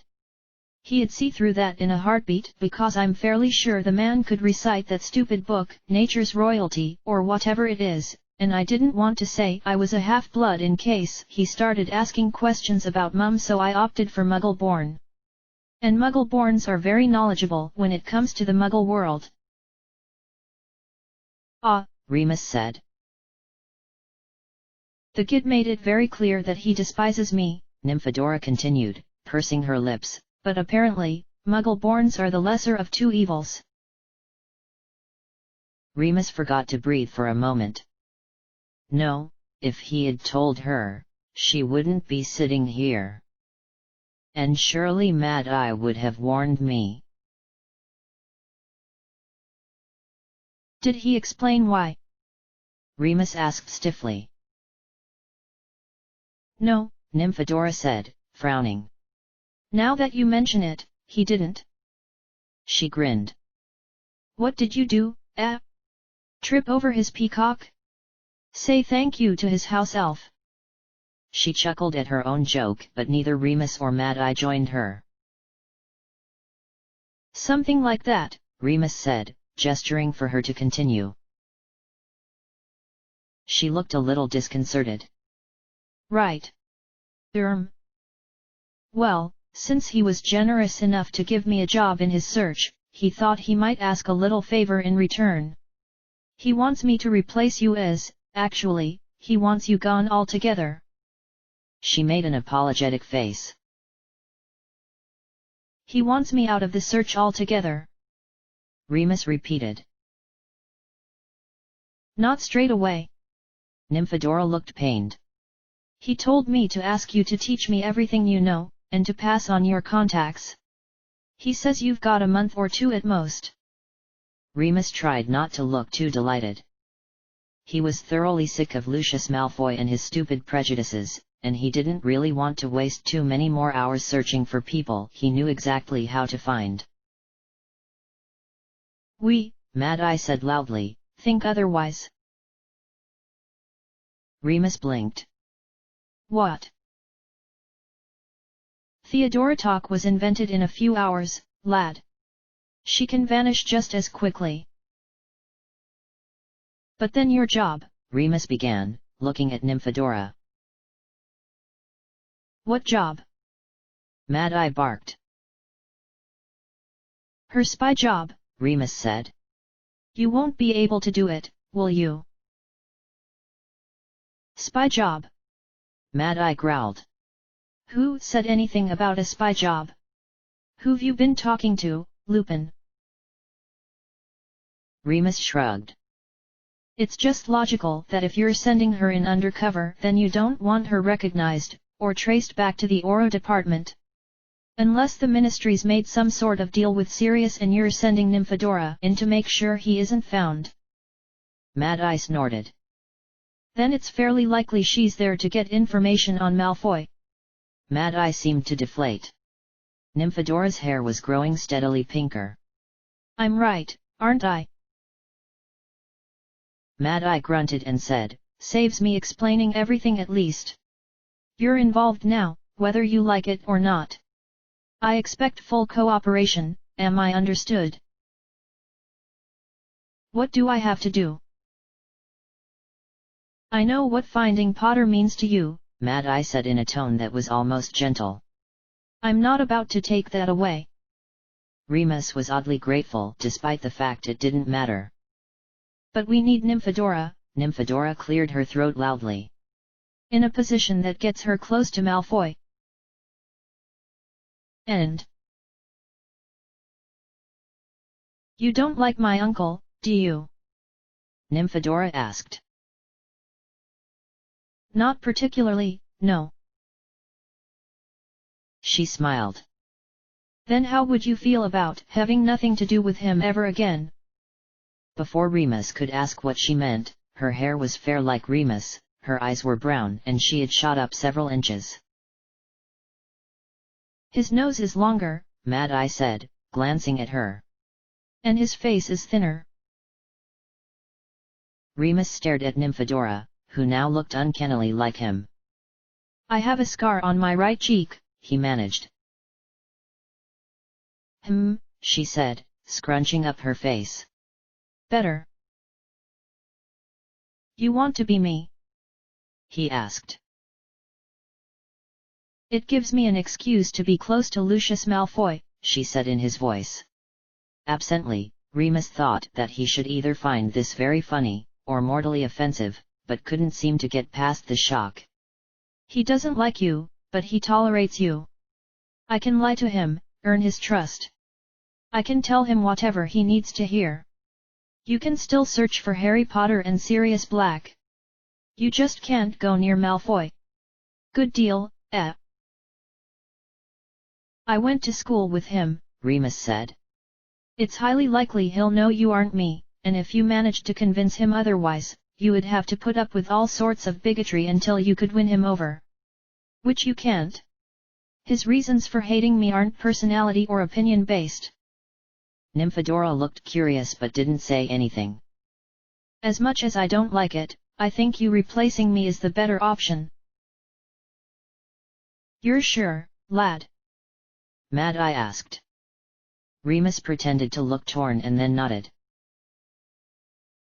Could you, perhaps, keep me in the loop? If you hear anything about Harry. Of course we can. Nymphadora exclaimed. Remus hid a grin, now he'd be able to warn Sirius if the search got too close. But you're still involved for now. I need you to teach me about the search and the people in it. I can start teaching you tomorrow, he said. Nymphadora glanced at Mad Eye. Saturday has AT in it. It does. To anyone else, that would have made no sense at all. Remus, however, hid a smile. Mad Eye had used the same system with James and Sirius. Okay, she told Remus with a smile. Where would you like to meet? They had just discussed details for the next day and Remus had supplied tea and biscuits when there was a loud tapping at the window. A stunning, though rather small, snowy owl was perched on his kitchen windowsill. Remus thought he vaguely recognized it but couldn't say where from. He stood to let it in and a scrap of parchment was promptly pressed into his hand. The owl flew over to Remus' own owl's perch for a drink. Strix was off delivering letters to Arabella and Dirk saying Remus was unwell, and could they please patrol London today. "Didn't I teach you anything?" Mad Eye roared as Remus unfolded the parchment. "Never open something without checking it for curses first." Remus ignored him, eyes scanning over shaky, childish writing. Mooney. Padfoot won't wake up.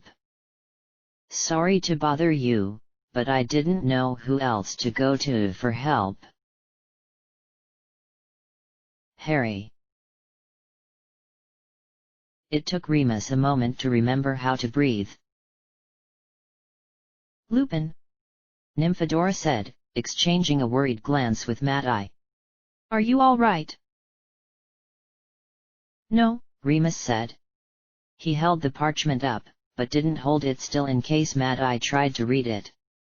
"A friend of mine. Remus said the first thing that came to mind. Had a rough night. Is there anything we can do to help?" Nymphadora asked. "Hufflepuffs," Mad Eye muttered. Nymphadora shot him an irritated look. "No, thank you," Remus said. The snowy owl screeched at him. "I need to go. Tomorrow should still be fine, I just need to sort this out." "Are you sure there isn't?" "Leave him to it, Nymphadora. We're off anyway. Can't have my trainee late. Scrimgeour'd never let me forget it." He ushered her out and there were 2 quiet pops. Remus took a quick look out the window to make sure they were actually gone. Heart pounding, he grabbed a handful of flu powder and croaked, "Number 12, Grimmauld Place." End of chapter. Chapter 23, Feuds and Fairy Eggs. "Where have you been?" Pruitt whispered as Tonks sidled into the room, late. Scrimgeour glanced at her, and then his yellow eyes flicked over to where Mad Eye was standing, looking like he had been there the whole time. Tonks waited until Scrimgeour was distracted by a question from the brown boy. "Let's just say I know where the Mad in Mad Eye comes from," she muttered. Marlene turned away, hiding a smile. James had said something very similar after he and Marlene forced herself to think the name. Sirius' first proper lesson with the Auror. "He stopped to interrogate the wizard who checks wands in the atrium, and then he took us down to broom regulation and control to throw off anyone who might want to follow us, for Merlin knows what reason, to ask whether there were any laws about putting enchantments on your own broomstick." "Of course there are," Marlene told her. Wellington and Clark, who were on Pruitt's other side, looked stunned to hear her speak. "Quidditch players have been sacked for doing that." "Oh, that's right," Clark exclaimed. "Dimitri." "Who?"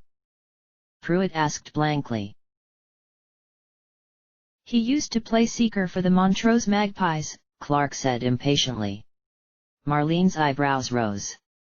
Melvin Clark was one of the most painfully shy people she had ever met, yet he was talking passionately about Quidditch of all things. They might get on better than she had thought. "He was sacked because he put a charm on his clean sweep to make it repel anything that weighed more than a snitch. Bagman, he used to play for the Wimborne Wasps, got his nose broken because it repelled him into one of the goalposts." "That's exactly what the bloke at the desk said," Tonks replied, sighing. "And then Moody said, 'Do I look like a Quidditch player to you?'" She managed to mimic his voice uncannily well. "And things sort of went downhill from there." But you missed this morning's session too, Pruitt pressed. So did you, Clark pointed, suddenly shy again. I missed the first half an hour, Pruitt snapped. Clark looked like he wanted to sink into the floor. And I already told you, I slept in. Wellington sniggered. Tonks made a face. If you must know, she said a little irritably, Moody had me unpacking boxes. Boxes? Wellington asked doubtfully. He's just moved house, Tonks sighed. And of course, he doesn't want them all unpacked in case he needs to leave again in a hurry, but he didn't tell me that until I had unpacked and resized all of his books and he only wanted certain ones out. I did it wrong yesterday, so he had me come back. The other three made faces and didn't notice when Tonks caught Mad Eye's eye and winked. Marlene did. Maybe you could ask to swap mentor, Pruitt suggested. Tonks shook her head. Nah, I'll manage. So, what were you lot doing while I was playing Removalist? Well, training, obviously. But yesterday we were catching up with family, Pruitt said grimly. Apparently Sirius Black might come after her cousin, Clark told them. That'd be exciting, Wellington said. Marlene held her tongue. Just idiot. None of you would stand a chance against Sirius. Marlene knew that for a fact because they had dueled this morning. Each Friday training session was going to begin with an hour of dueling. Wellington was slow, and took too long to decide what to use, though the spells he did use were very powerful. Pruitt had looked like she might have been a decent duelist, still nowhere near as good as Marlene remembered Sirius being, but she had seemed a little out of things. Clark had the potential to be very, very good. If he could get over his apparent aversion to hurting people, he had hit Marlene with a body bind and then cast a cushioning charm almost immediately so she wouldn't be uncomfortable when she hit the floor. It was a nice sentiment, but a waste of time, and during the war, it probably would have cost him his life. It would be terrifying, actually, Pruitt said icily. And I think they've got enough to deal with without this hanging over them. Clark looked sad.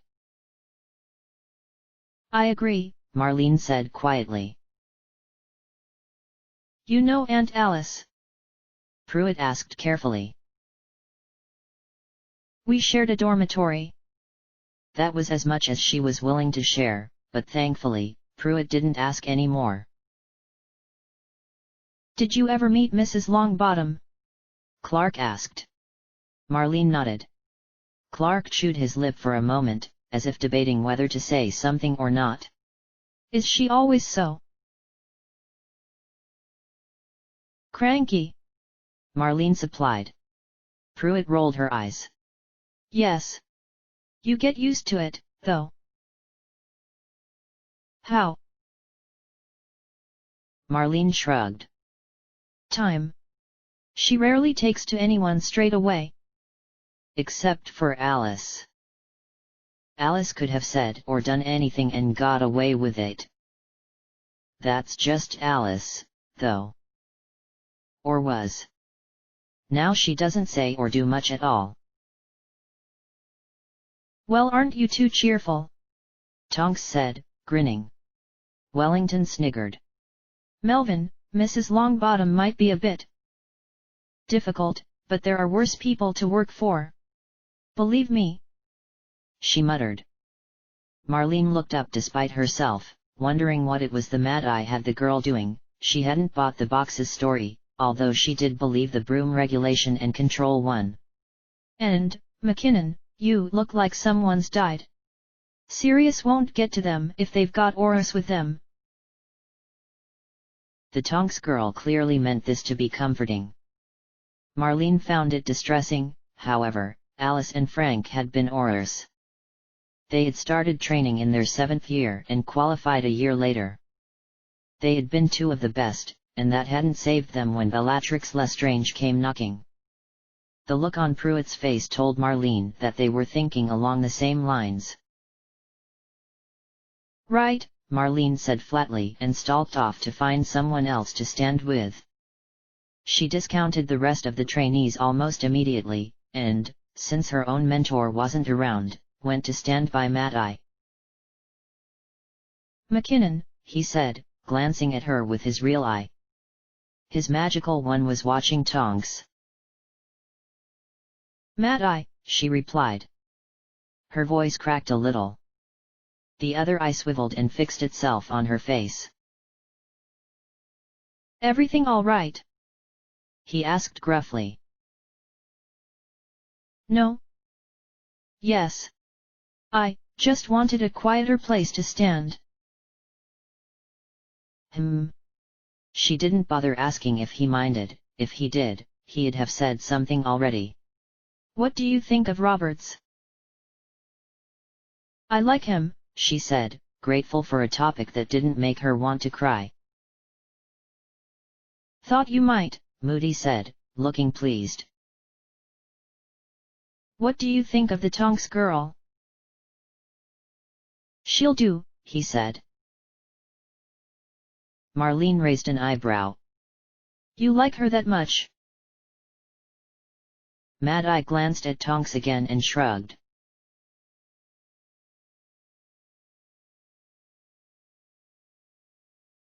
"So what did we miss this morning?" Tonks asked, glancing over to where McKinnon was standing with Moody. She looked more relaxed with him than she had with them, so Tonks supposed she was all right, though she did wish she knew what they had done wrong. Perhaps she'd ask Moody about it later. "Well, we dueled," Ben said. "That was fun. The rest was boring." "I thought it was important," Melvin said shyly, glancing at Tonks and then at Florence. "Aura Scrimgeour and Madame Bones talked to us about our responsibilities as Auras and things we can and can't do." "Like what?" Florence asked, pushing her dark hair out of her face. "Well, we can't make an arrest without another Aura there until we're second years," Melvin said, squinting as he tried to remember. "There's a list of spells and curses that will be expelled from the program for using without special permission. If we break the law, we'll be punished more severely than any other witch or wizard and... I've forgotten something." He trailed off, frowning. "We can't break wands," Ben supplied.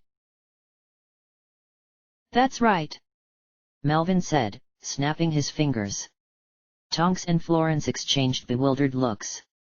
"If it's life or death they'll make an exception, of course, they do with most things, but otherwise you have to hold a trial and everything." "So snapping wands is just a threat?" Florence asked, looking amazed. "Pretty effective one," Tonks muttered. "Quiet down," Scrimgeour called from the front of the room. "This afternoon, you will learn how to set up and use one of the most useful objects you will ever encounter in your career as an Auror." Tonks straightened immediately, curious to see what the object was. She couldn't see past Ben's shoulder and so made her legs grow a few inches. Florence was short, even when compared to Tonks' normal height, and scowled as she went shooting up. Melvin was short too, probably fairly close to Tonks in height, and just looked at her wonderingly. Scrimgeour passed a cloth bag to one of the Aurors. It clinked quietly, as if there were galleons inside. Florence seemed to hear it too and caught Tonks' eye. "What is it?" "Dunno, it's in a bag," she muttered back. The Auror walked through the crowd, offering the bag to each of the trainees in turn. "Take one," he said when he reached Tonks. She reached in and fished out a round, shiny object. For a moment she thought it might actually be a galleon, but it was too heavy, much too thick, and the last galleon Tonks had seen, certainly hadn't had a chain connected to it. She turned it over in her hands. It was gold, like a galleon, but it also had a large black M inlaid in its face, the legs of which were balanced on a pair of scales. A wand ran through the middle, and sparks from its tip, colored silver and bronze, littered the rest of the gold surface. Around the edge were the words fortitude, virtus, determinatioetintelligi. Does anyone know Latin? Tonks whispered. Ben, who had his, whatever it was, clenched in his hand and was rattling it by his ear, shook his head. Florence was holding hers up to her eye and squinting at it and didn't appear to hear Tonks. Melvin, who was cradling his clothes to his chest, as if he was afraid someone might take it, or that he might drop it, shook his head. Has anyone missed out? Scrimgeour asked. There was silence. He cleared his throat importantly. Courage, virtue, determination, and intelligence, he said in a loud, clear voice. That is the Aura's code. Forget it, and you will not last long in this field of work. So that you do not forget it, you will be required to say these words each time you wish to use the object in your hand. Scrimgeour looked around at them all. Well, go ahead. Tonks had a look around and met the puzzled eyes of several other trainees. She muttered the words and watched in amazement as two hinges grew out of one edge and a line split the seamless side. It opened with a click and she took a brief glance at it before her attention was called elsewhere. Courage, virtue, determination, and intelligence, Florence murmured, though hers was already open. Like the four houses. Gryffindor, Hufflepuff, Slytherin, and Ravenclaw. Slytherins are determined. Ben asked derisively. More like sneaky and self-important. That isn't true, Melvin said softly.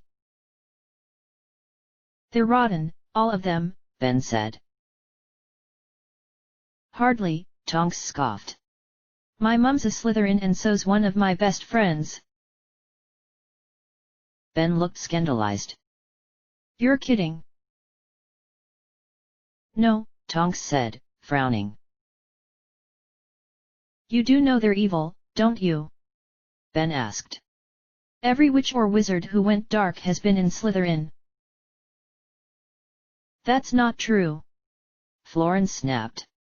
People can be dark if they weren't a Slytherin first. Name one, Ben said, glowering at her. Florence opened her mouth to say something but didn't seem able to say it. Ben towered over her with a smug smile. Tonks stuffed her object into her pocket so she wouldn't break it. Melvin took a step forward, as if to protect Florence, but Tonks beat him to it, hitting Ben's shoulder. Hard. He looked down at her, a little surprised.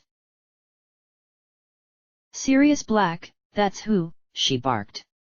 He was in Gryffindor and he's probably the worst of them all, if you don't include you-know-who. Or Lucius Malfoy. So don't you tell me it's only Slytherins who've. So now you're saying Gryffindors are evil? Ben had his wand out now, and was pointing it at Tonks. She whipped out her own. Don't be thick, she growled. I only said. And Sirius Black wasn't even in Gryffindor. He was a Slytherin. Everyone knows that. Sirius was not a Slytherin. Tonks bellowed, vaguely aware that they were drawing attention from other trainees and the Aurors now. She didn't particularly care. Everyone assumes he was because they, like you, are too bigoted to look past prejudices. So Gryffindors are bigots now? Ben roared. No. Tonks shouted. You're a bigot. How dare you? Enough. Tonks jumped. Moody, Scrimgeour, and Ben's mentor Shacklebolt were standing beside them. Moody grabbed the back of Tonks' robes and hauled her, rather roughly, to the back of the room. She tripped once, and lost her footing, but Moody kept moving. A quick glance back showed her that Ben was trailing behind Shacklebolt, also headed over. Scrimgeour was addressing the other trainees. Florence, Melvin, and even McKinnon were all watching her with worried expressions. "Bow to your opponent," Moody told her. "Bow, what?" Tonks asked, turning to look at him. Moody pushed her head down and she bowed, but managed to glance up and see Ben was doing the same. Moody released her and stepped back. There was no one immediately around Ben either. "When you're ready," Scrimgeour said. "When we're ready what, oi?" Tonks said, dodging a jet of yellow light. "Duel!" Moody barked at her. "Expelliarmus!" Ben shouted. Tonks' wand flew out of her hand, but she reached for it and caught it, though her arm had grown several inches to make that possible. "Parvatigetum," she said firmly. There were no visible changes to Ben's appearance, of course, but the spell didn't take long to make its effects obvious. A peculiar expression crossed Ben's face. Tonks imagined having a body part shrink suddenly was rather disconcerting if one wasn't used to it, and he swayed where he was standing. He took a step, perhaps trying to steady himself, and then tumbled to the ground. It was, after all, rather difficult to balance without one's big toes. He glowered at her from the ground while everyone was still trying to work out exactly what she had done, though she thought Moody knew, because of his eye. "Incarcerus!" Ben seemed to snap out of his daze. "Protego ignis!" A fiery shield sprang up in front of him and burned the ropes before they could touch him. He didn't try to stand. That was clever of him, and stupid at the same time. Dad had told Tonks once that, whether it be in a duel, a wrestle or in an argument, she should never fight from the ground. "Trying to hit me while I'm down," Ben panted. "You're just as slimy as your Slytherin pals. Limus Velo!" Tonks couldn't help shrieking as she was doused from head to toe in a thick layer of green slime. It didn't taste like anything in particular, but she didn't like it in her mouth, and while it didn't actually sting her eyes, she didn't want it in them either. She spat some out of her mouth and said, "Aguamenti." Ben already had a shield charm up, but she wasn't aiming for him. She was focused on rinsing herself because she'd much rather be wet than slimy. "Tushio." Ben doubled over, coughing uncontrollably for a few moments, but he flicked his wand once, obviously doing a nonverbal counter charm, and then flicked his wand again. Tonks stepped out of the way and tripped on her own feet.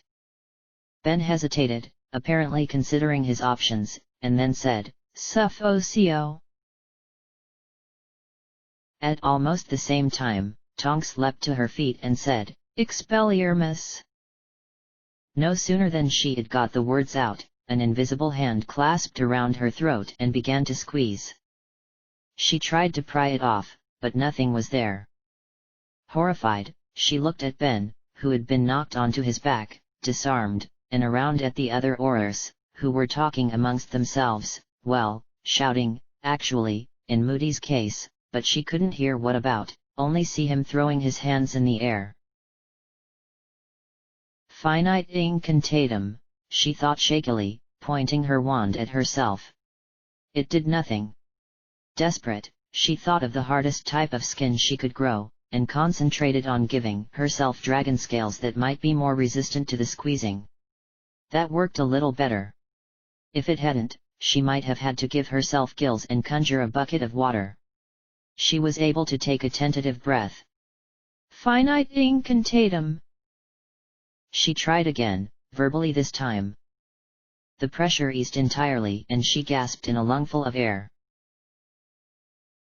When she was certain the effects of the spell were gone, she changed her neck back to skin and reversed the spell on Ben's toes. Moody limped over. "Well done," he said quietly. "Trainee Tonks, if you would join us over here, please." She and Moody joined Scrimgeour, Shacklebolt, and Ben, who was looking sulky, but standing at least. "Now," Scrimgeour said in clipped tones, "that you've exercised some of your volatility, perhaps you will be able to calmly explain the problem. Trainee Tonks, as the winner, you've won the right to speak first." Tonks opened her mouth and abruptly changed her mind. She wasn't a first year who went running to her head of house the moment she had a problem. Hufflepuffs, and she was a Hufflepuff, and proud of it, didn't tell on people unless it was absolutely necessary. This wasn't. She could shout some sense into Ben later, without humiliating him more than losing the duel had done. "Ben can go first," she said. The Aurors raised their eyebrows, almost in unison, and Ben plowed right into the silence. "She," he said, in a deeply accusing tone, "called Gryffindors evil, lied about Sirius Black and then called me a bigot." Tonks folded her arms and gave him the withering look that she had seen McGonagall use. Ben flinched, and Tonks thought that was probably because she had adopted McGonagall's nose, lips, and eyes when making that face. "You did these things?" Scrimgeour asked, turning his yellow eyes on her. She met them curiously, wondering if she would be able to make her own look that way, and then realized they were waiting for an answer. "I did call him a bigot," she said, shrugging. "Not the others." "Nope," she said, popping the pea. "I told him that Slytherins weren't evil." "Are so," Ben muttered. "Not all of them, anyway," she continued, as if she hadn't been interrupted. "And I also told him that Sirius Black was in Gryffindor when he was at school, to prove my point that not all Gryffindors are good." "Sirius Black was not," Ben started. "Sirius Black was a Gryffindor, lad," Moody said, sounding very tired all of a sudden. "Are you sure?" Ben asked, looking doubtful. "I trained him," Moody grunted. "Him and James Potter. Gryffindors, the both of them." Ben looked stricken. But Slytherin." "You have a problem with Slytherin?" Scrimgeour asked, in a very quiet voice. Tonks would have bet her place in the program that he had been one himself and had to choke back a laugh. "Yes, I do," Ben said, his eyes challenging.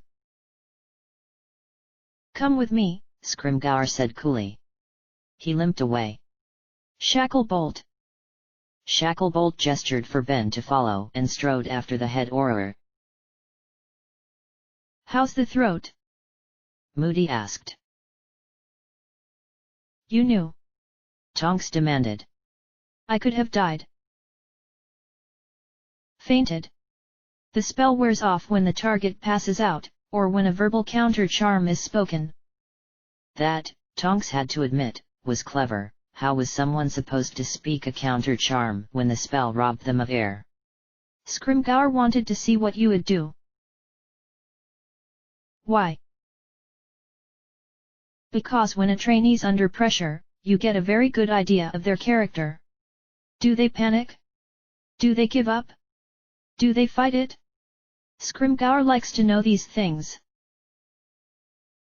Tonks sighed. "Did I pass?" "No," Moody said. Tonks opened her mouth to say something but he beat her to it.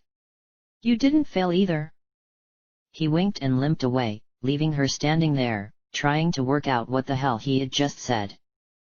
Florence and Melvin descended on her a moment later and several of the other trainees approached to congratulate her. "Thanks," she muttered, hoping they'd leave her alone. And they did, eventually, when Aura Blackburn called everyone's attention back to the little objects. Tonks pulled hers out of her pocket. It was still open and she had a chance to have a proper look this time. A thin, round panel stood vertically out of the middle. On each side was a normal clock face. Inside that, however, were two semicircles. One ran along the top inside half, and had numbers from 0 to 180, and the other ran along the bottom inside half and had the numbers 0 to 60. There were 14 hands in total. On each side, 2 were of bright coppery color and seemed to be for the watch part. 8 of the other hands were split into 4 different colors, with there being 2 of each of bronze, black, silver and gold. The remaining 4 hands were these colors, but significantly smaller than the others. The inside of the 2 halves of the object rested perpendicularly to the clock thing and were just polished gold with an indent that would enclose the clock faces when the object closed. "What is it?" Tonks asked Florence, who shrugged and shook hers. "Firstly," Blackburn called, "this is a secure communication and identification device with coordinate clock, otherwise known as the SCIDCC, or the sidekick. Your mentor will teach you how to add details to the outside of the sidekick. Should a witch or wizard ask you for identification, that is what you will show them." "This," he said, lifting his own open sidekick and pointing to the clock faces, "is the coordinate clock.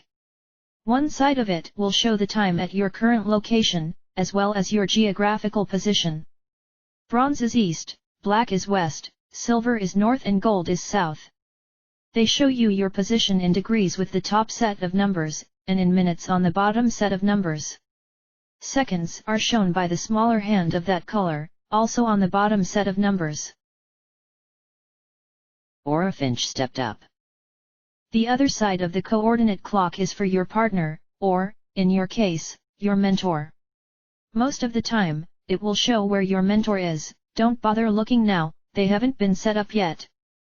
Dale blushed, her cheeks turning the same color as the pink robes she wore. "But it can also be used to arrange meetings. If they need you at a certain place, at a certain time, the clock hands will point at the meeting time and the other hands will show the place. You can also move yours to call them somewhere." Another Aura, Proudfoot, Tonks thought it was, replaced Finch. "The inside of the device, not the coordinate clock, are not decorated yet. We will teach you a spell in a moment that will enable you to leave your own symbol on another sidekick. When the owner of the other sidekick states the password, chosen by you, they will be able to talk to you through the device." "I wonder if these are based on telephones?" Tonks mused. Several others seemed to be thinking the same thing. She caught the word several times and then a hand shot into the air. Tonks thought it was brown. "These aren't based on Muggle telephones, are they?" "Every time," Finch muttered and passed another witch a galleon. "They act similarly, but were not designed with telephones in mind," Proudfoot said. Everyone waited. He sighed. "They are based on a pair of mirrors that 2 former Auras used to communicate during the war."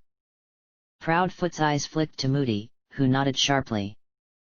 Tonks wondered what that was about. "Now, if you'll lift your wand like this," an Aura with an eye patch, Tonks thought her name might have been Macduff, said, stepping forward, "and say Imprima."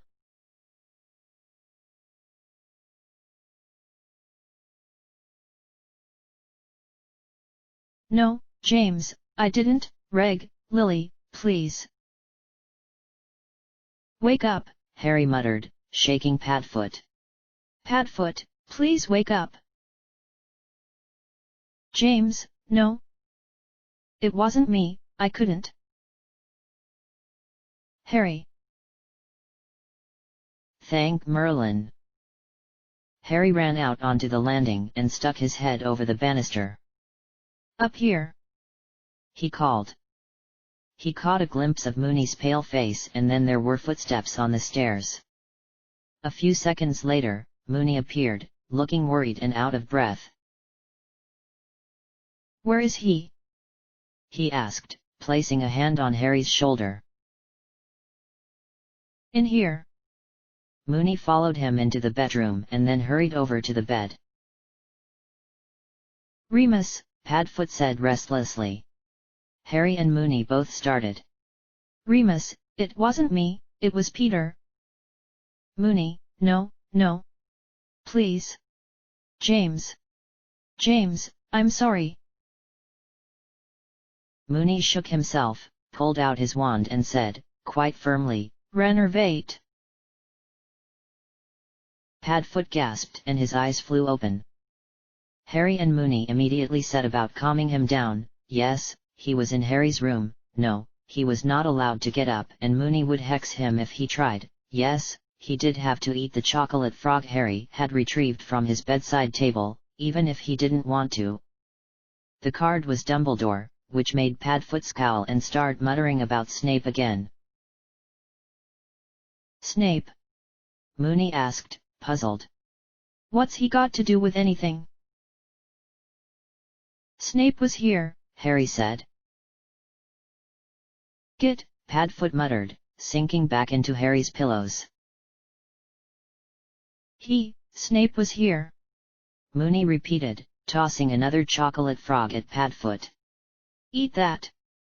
Padfoot scowled, but that was the only resistance he offered. "Why the hell was Snape here?"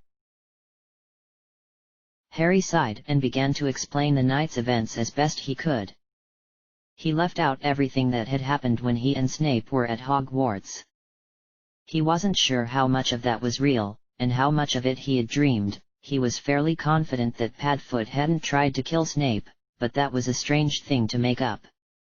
Harry had decided not to think about it.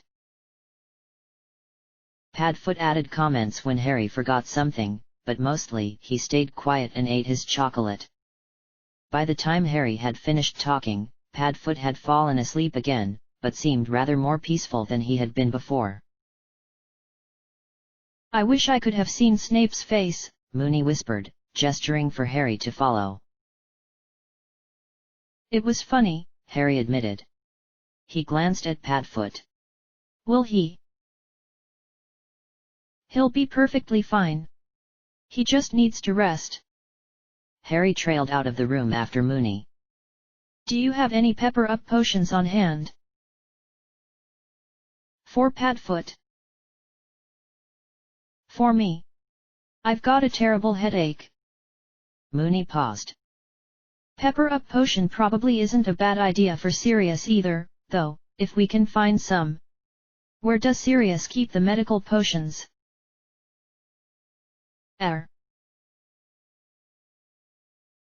Mooney looked mildly amused. "Very helpful, Harry, thank you." Harry flushed.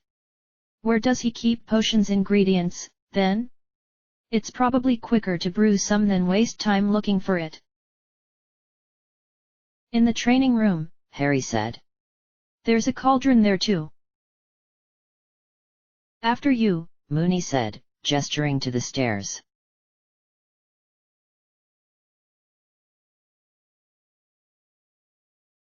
By 7 o'clock that evening, Creature was up and about again, though he still complained about a headache. He could be heard skulking around, cursing Snape under his breath with a loathing formerly reserved for Padfoot. Padfoot, who had also woken, encouraged this behavior the moment he became aware of it. He was rather weak. Mooney said it was a Dementor's draft relapse brought about by a lack of sleep and the stress of Snape's visit, but in reasonably good spirits. "You aren't pale, at least," Mooney commented. Padfoot, who was red-faced from a pepper-up potion, gave him a flat look. The effect was somewhat ruined by the steam billowing out of his ears. "Celery for Master Sirius?" Creature asked. "No, thank you, Creature," Padfoot said, picking at his bread roll. "Celery for Master Harry?" "No." Both Mooney and Padfoot gave Harry warning looks. I mean, Yes, thanks. None for me, thank you, Creature, Mooney said before Creature could ask. Although, if you've got more of that shepherd's pie. Creature bowed and scurried back to the bench. Shameless, Padfoot said, shaking his head. You're going to tell me off for having a third helping when you and Harry have both already had one. Padfoot pretended not to hear, and Mooney seemed to decide arguing would involve more effort than it was worth. The kitchen was quiet except for the sounds of Creature loading another plate for Mooney, and the occasional crunch of Harry's celery. At some point in the near future, he was going to need to learn the spell Padfoot used to make things disappear. Vegetables like carrot, potato, peas, and pumpkin he quite liked, but celery, broccoli and Brussels sprouts were things he'd rather not eat if given the option.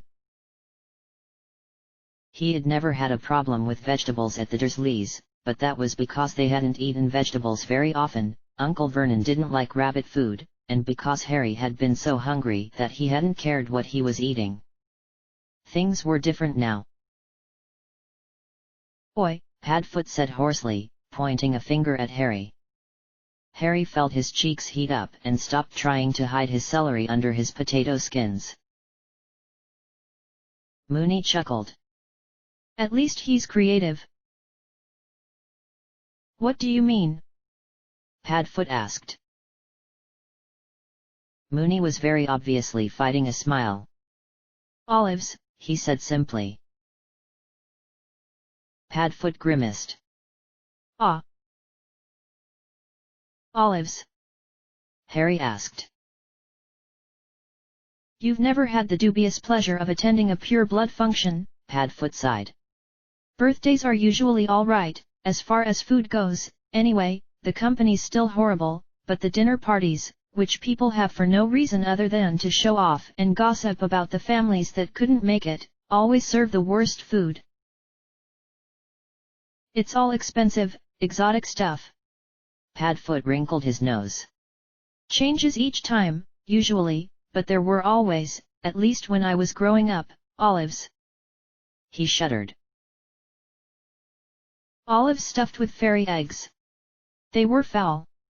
Doesn't matter how talented the house elves were, they always tasted terrible. And they weren't even finger foods, they were always put down in front of you, and you were expected to eat them. Most house elves wouldn't serve you dinner until your plate was empty. And how did you avoid eating them? Mooney pressed, wearing a smile that Harry presumed meant he already knew. Threw them at whoever was bothering me most at the time, Padfoot said, winking at Harry. Then, in third year, because I knew a bit more magic, I learned how to make them explode. They taste foul, but they look good splattered on Slytherins. He grinned. And, what's even better is that Mum usually caught me and sent me to bed early for bad behavior. He looked oddly reminiscent. Reg used to sneak me food afterwards, so I didn't go hungry, and that of course, provided an incentive to do the same thing next time. He turned to Harry, grinning again. Now, eat your vegetables. Harry hesitated, though only for a second, and threw a piece at him. It bounced off Padfoot's nose and landed on the table in front of him. Padfoot stared at it in disbelief, as if unable to believe what Harry had just done, and then burst out laughing. Harry grinned at Mooney, who sighed and accepted his pie from Creature. Padfoot settled shortly after and said nothing more about the celery, which remained mostly untouched on Harry's plate. Harry helped Creature with the dishes while Mooney made Padfoot drink more pepper-up potion and several mugs of hot chocolate and then put him to bed. Dishes are not for the master to be doing, Creature said afterward, as he and Harry trooped upstairs for bed. Mistress never made Creature's masters do the housework. Harry shrugged. How are you feeling? And I want you to tell the truth. Creature pressed a trembling hand to his head. Creature feels well enough to fulfill his duties to the House of Black. I asked how you feel, not what you think you can do. Are you sore? Tired? Creature looked both thoughtful and unnerved. Harry wondered if that was the first time he had ever been asked that. Both, he said finally, in his bullfrog's voice. But Creature is. Why don't you go to bed? Harry suggested. Gratitude flashed in Creature's large eyes, but it was quickly smothered. Creature mustn't, he said reluctantly. Such an act would be worthy of clothes, oh yes. What would Mistress say if she knew Creature had gone to bed before Creature's masters?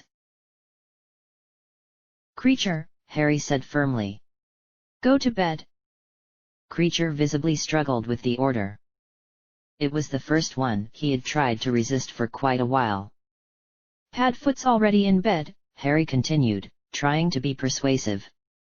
And I'm heading there now.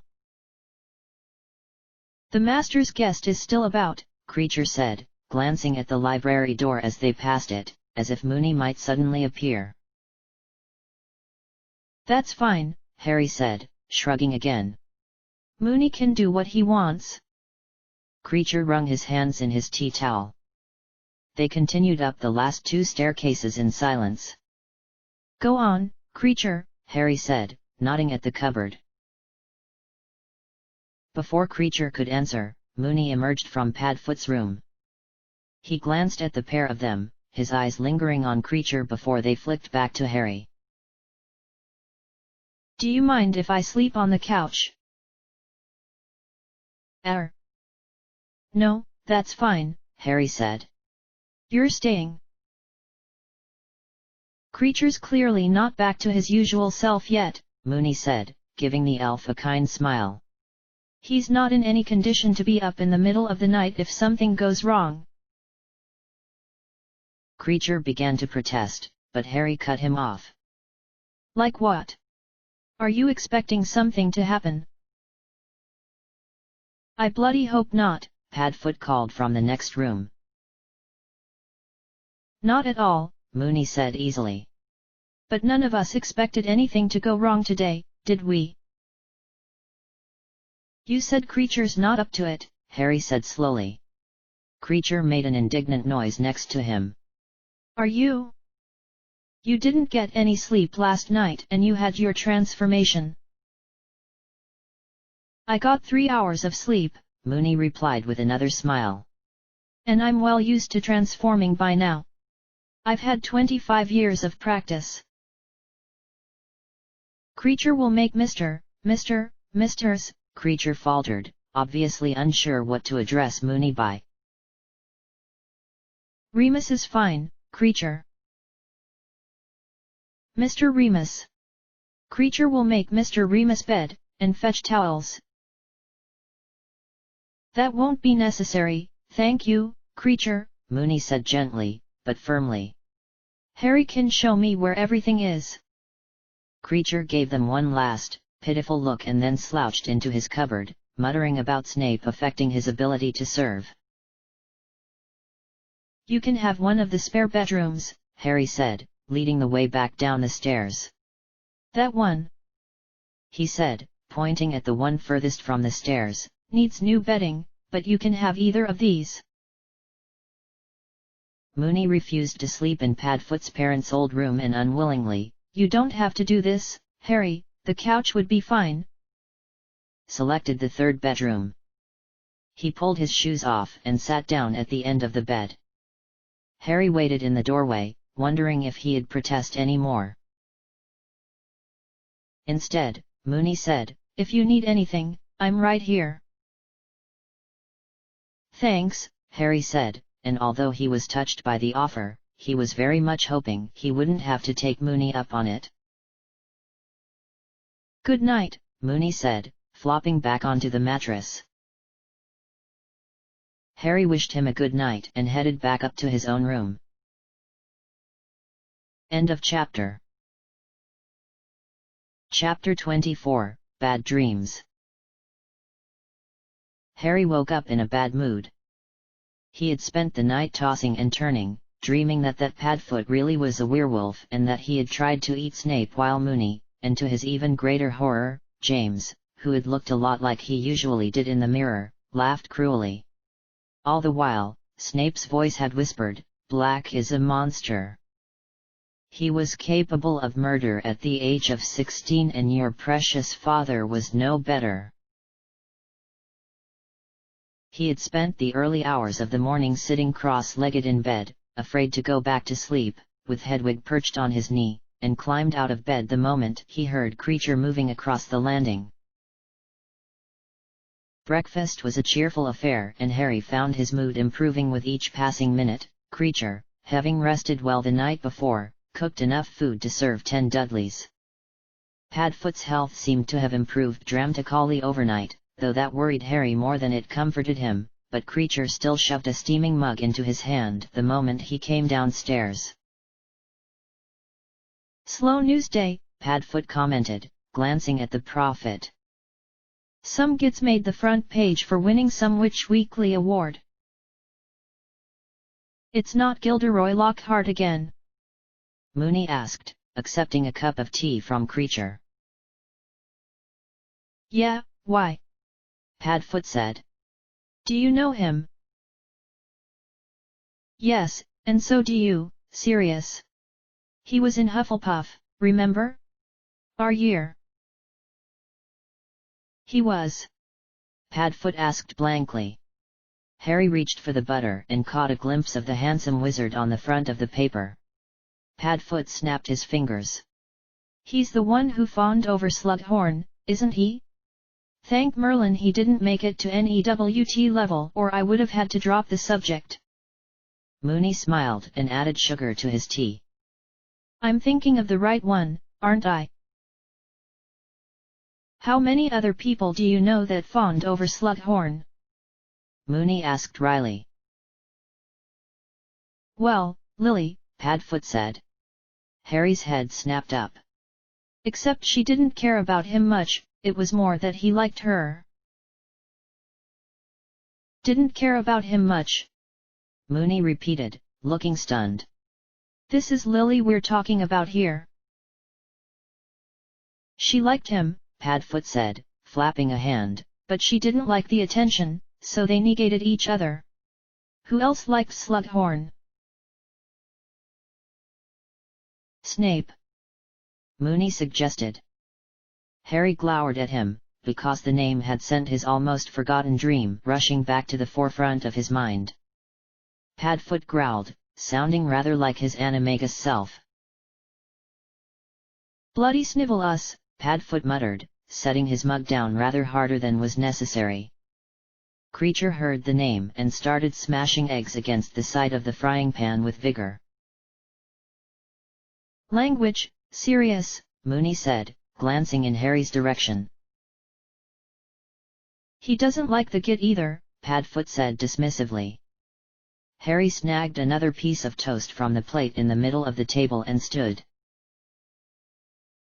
"Thanks for breakfast, Creature," he said, and hurried up the stairs and out of the kitchen.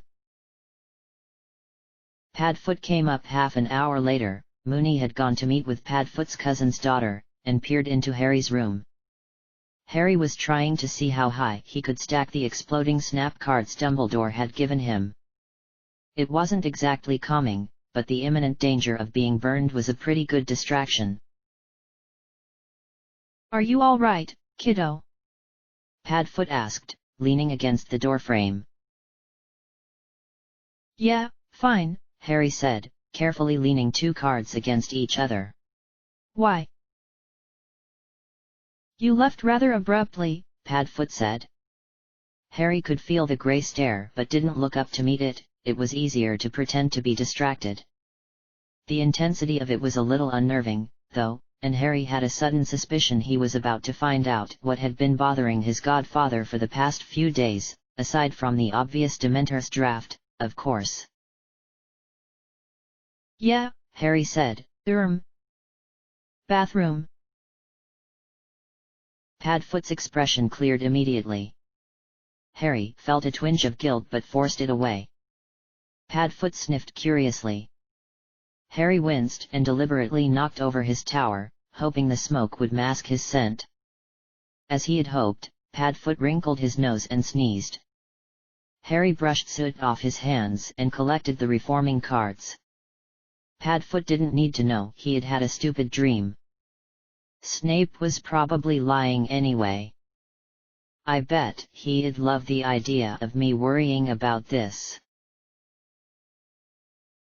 Padfoot seemed to think for a moment and then, to Harry's surprise, said, "Can I play?" "Well, yeah," Harry said, blinking. Padfoot came in and sat down. They stared at each other for a few moments. What are we playing?" Harry laughed. "Well, there's the game I played with Dumbledore, or the one with the birdie bots?" Padfoot asked, grinning. Harry nodded and set down the stack of cards. "I've got some in my Akio," Padfoot said, flicking his wand at the bedside table. "But don't tell Moony or Creature we had sweets so soon after breakfast." Harry nodded. There was a quiet banging noise from inside the drawer, as if the box of beans was trying to escape. A moment later, the drawer burst open with a bang and the beans shot toward them. Harry snagged them out of the air. Padfoot's eyebrows rose as Harry set the beans on the carpet between them. "What?" Harry asked. Padfoot stared at him for a moment and shook his head. "Nothing." Harry decided to drop the matter, since Padfoot had done the same for him before. "You can start." Padfoot grinned and reached for a card. One glue-flavored bean and one cinnamon one later, Padfoot cleared his throat. Harry looked up expectantly. "So," Padfoot said, not reaching for a card despite it being his turn. "He's definitely about to say something important," Harry thought. "I was thinking," Harry had to swallow the smart comment he would usually have made because Padfoot didn't look to be in the mood, "that I might go out this afternoon, and you wouldn't be able to come." "Where are you going?" Harry asked, seizing the topic change with interest. "It's been 2 weeks since the cave," Padfoot said, still looking rather distant. "Did you find something about Horcruxes?" Harry asked warily. "No." Padfoot frowned unhappily. "None of the books from Reeg's room had anything in them, so I'm going through the rest of the library now." Harry wasn't sure what to say to that, so he didn't say anything. "This is about Marlene." "What about her?" Harry asked curiously. Padfoot took a deep breath and then words came rushing out. "It's been 2 weeks and I think Marlene has probably calmed down by now, so I thought I might go and talk to her again." Already, Padfoot looked as though he had thrown off a large burden. Harry was pleased, and jealous at the same time, even though Padfoot had been worrying for a few days and Harry had only had a morning. "Right," Harry said. So this is something that really needs to be done. She should have calmed down a bit, but if I leave it much longer, it'll be a much harder job than it needs to." "And?" Harry asked, still not sure what the problem was. "And I have to go alone. You can't come." Harry frowned at him. "Why not?"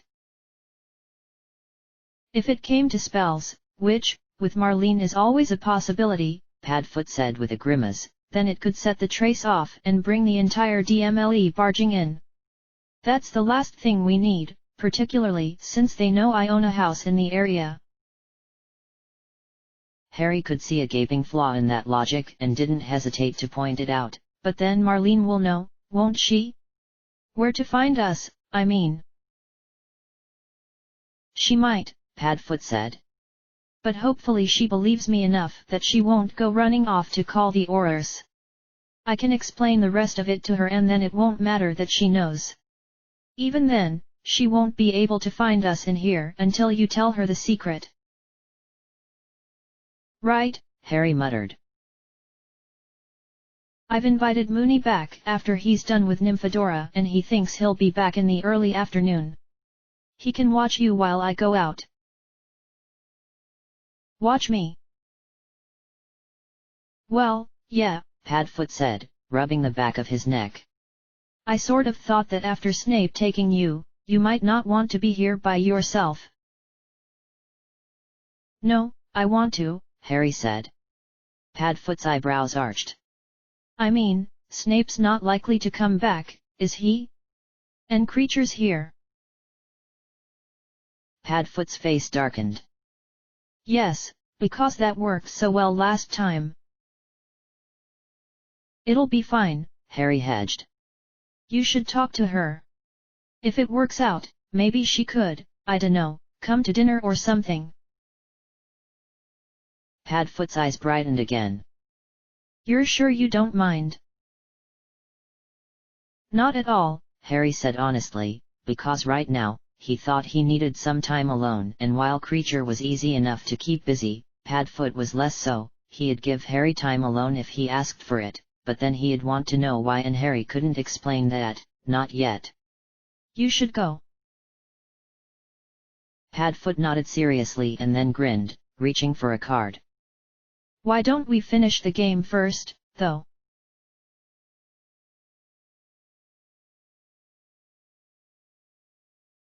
Would you like a drink?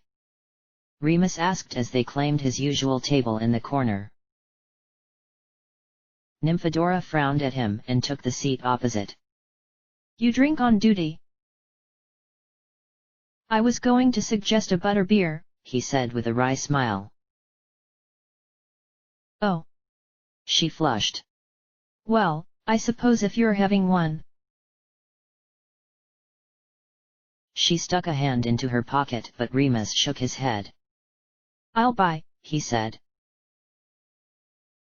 I hate owing people, she muttered. It's not like I can't afford it, even trainees get 600 galleons a month. I think I should become an Auror, Remus muttered, though he knew perfectly well that they'd never take him. Nymphadora laughed and pulled out 3 sickles. Remus' heart sank as he stared at the little silver coins. Are you certain? He asked weakly. I'd much rather pay than take your money. I don't like charity, she said with a grin, pushing the coins into his hand. Oh, Remus thought, forcing a smile onto his face. Oh, bloody oh. Remus took the money and went to order, all but throwing the coins at Tom when he got there. Didn't he? Remus asked between clenched teeth.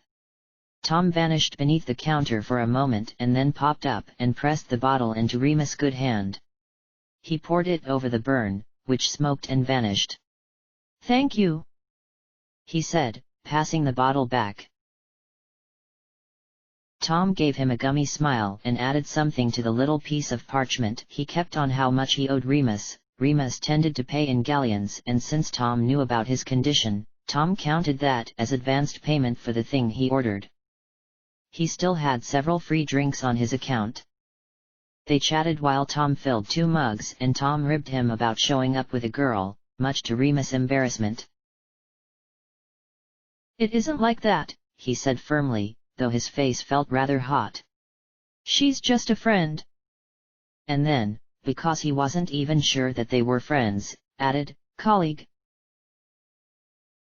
The mention of colleagues turned the conversation to work and Remus wasn't about to start getting into that with Tom, fond as he was of the old barman, so he deftly turned the conversation back on Tom and how business was.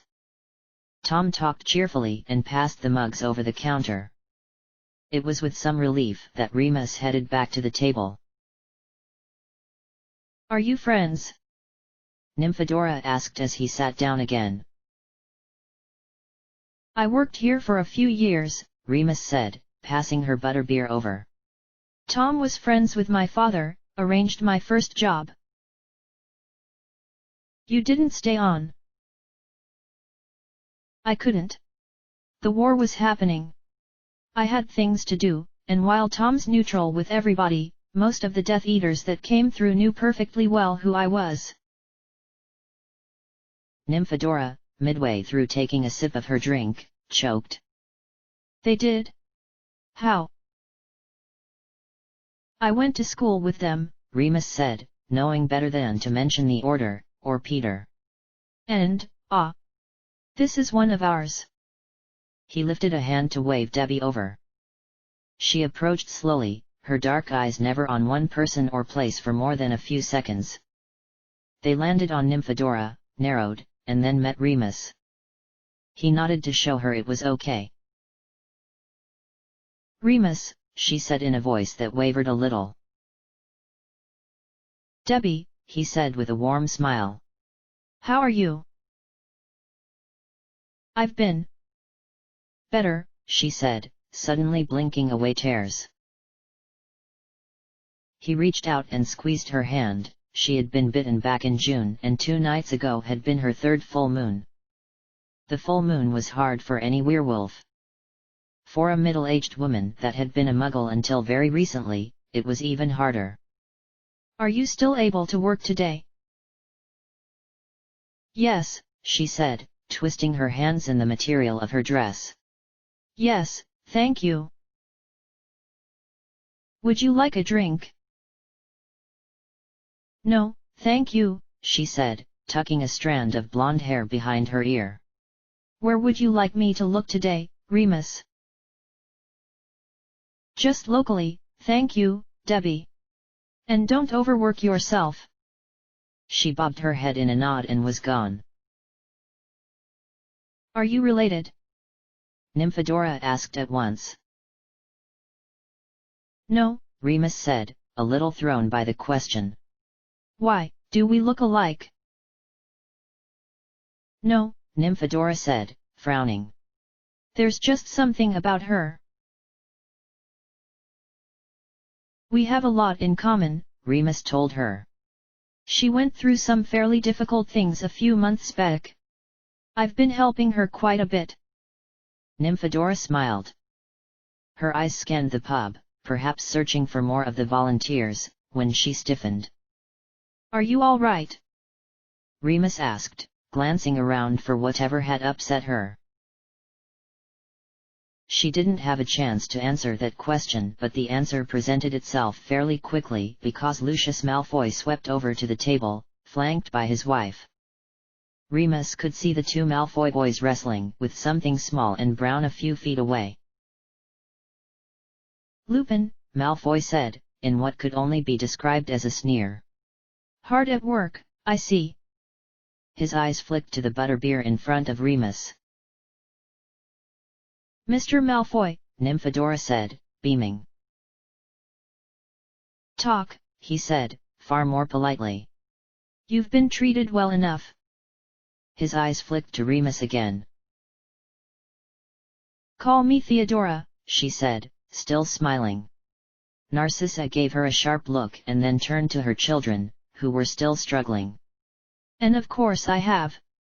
Lupin here's been a perfect gentleman. Remus heard the subtle, mocking tone she adopted for those last 2 words and saw her roll her eyes. Malfoy seemed to like that, because he smirked and gave Remus a look that he would have interpreted to mean his time was limited even if he wasn't in on the plan.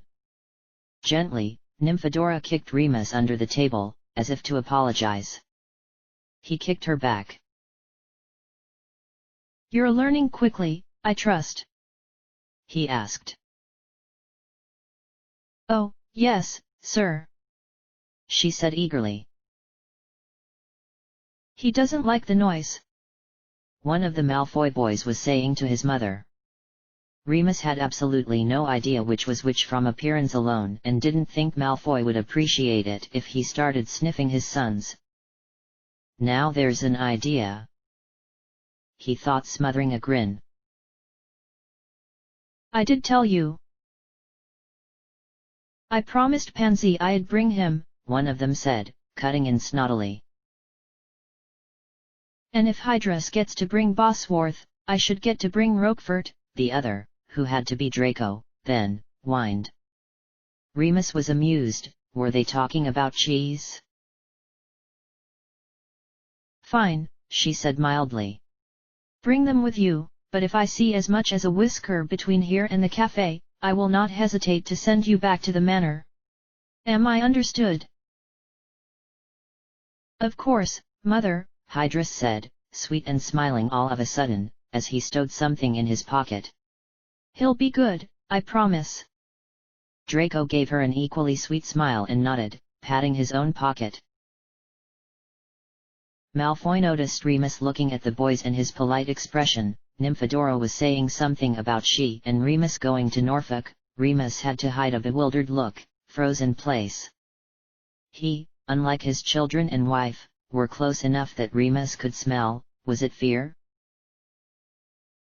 Narcissa, dear, he said, holding up a pale hand to stop Nymphadora's chatter. Take the boys ahead, would you? Tell the Parkinsons I'll be along shortly. Of course, Remus thought scathingly. Wouldn't want your children breathing the same air as me, would you, Malfoy?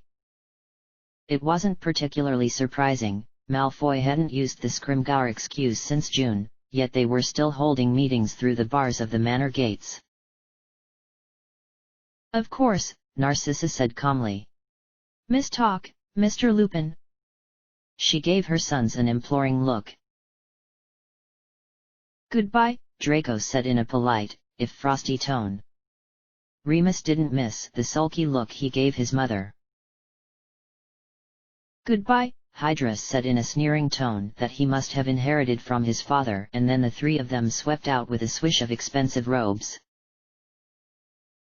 Nymphadora and her uncle exchanged a few more words and then he sneered his goodbyes, just as his son had, and left the crowded pub.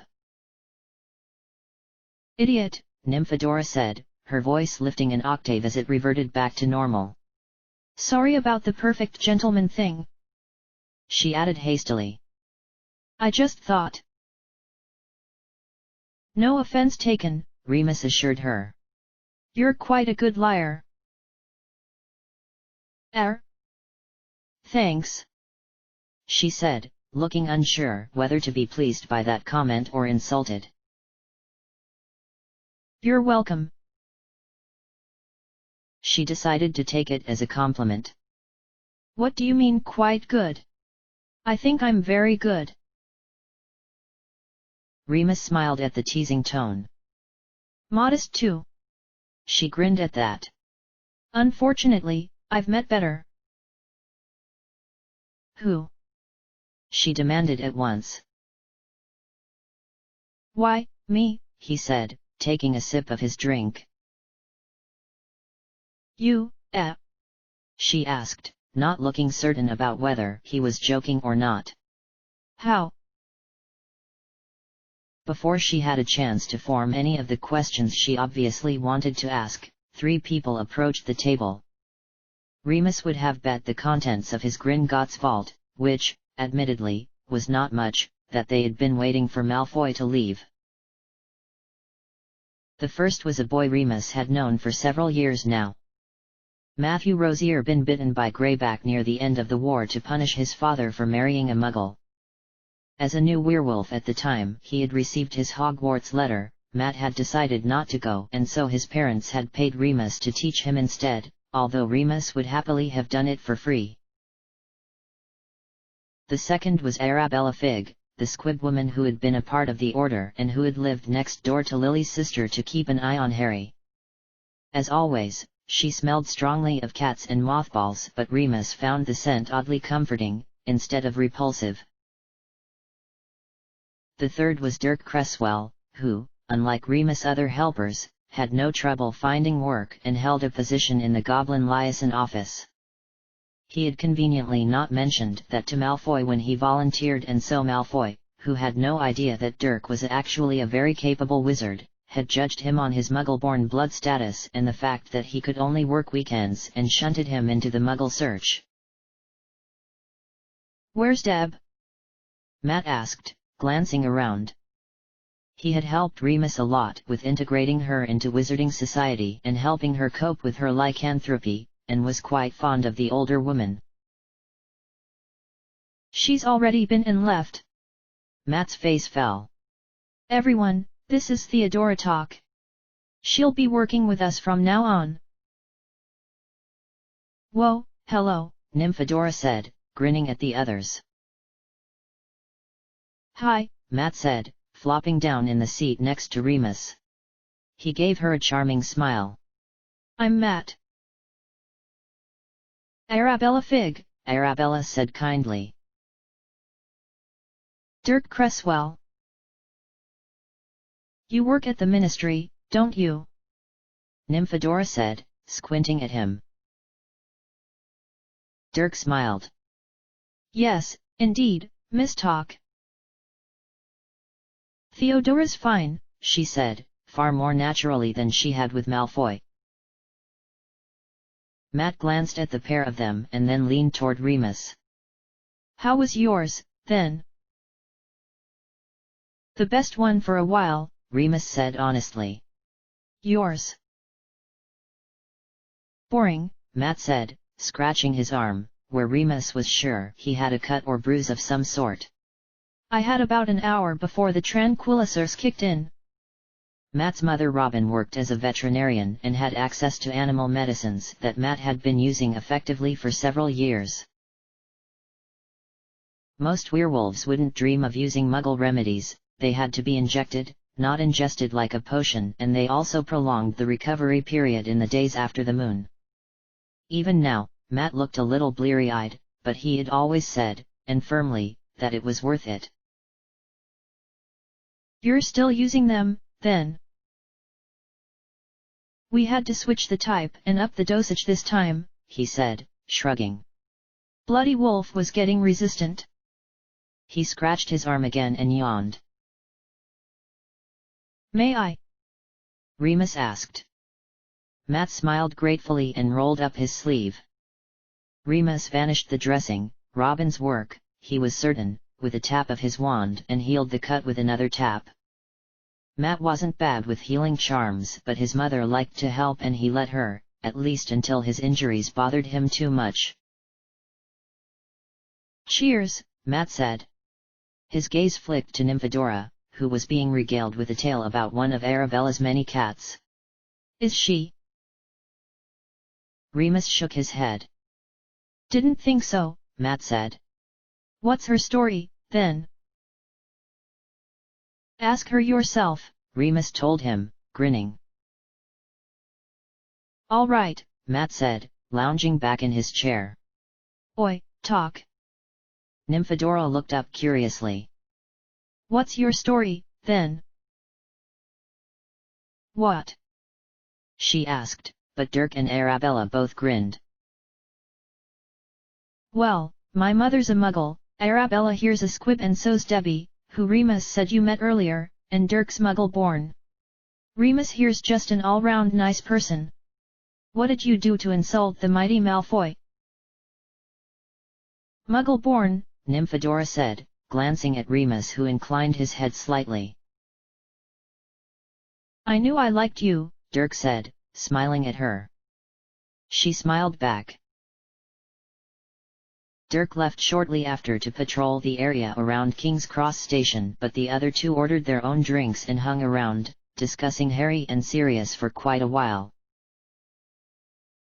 Eventually, Arabella left to catch a Muggle bus that would take her around the city and let her keep an eye on things, and Matt slipped out to do rounds of the Muggle street outside the Leaky Cauldron. One of Malfoy's men was already set up in the corner, nursing a fire whiskey, his eyes flicking between the door and the fireplace, watching, but not really taking anything in. He was a few years older than Remus and not the brightest galleon in Gringotts, but that didn't bother Remus at all anymore, now that he didn't want Sirius caught. Where'll we go? Nymphadora asked as they set off down Charing Cross Road. We'll just walk around the busier streets until lunchtime and then go back to the Leaky Cauldron and meet up with everyone again. And then what? Have lunch, Remus said with a shrug. Discuss anything suspicious and then designate duties and head out again. What if Debbie or Arabella find Sirius? They can't use magic to catch him, can they?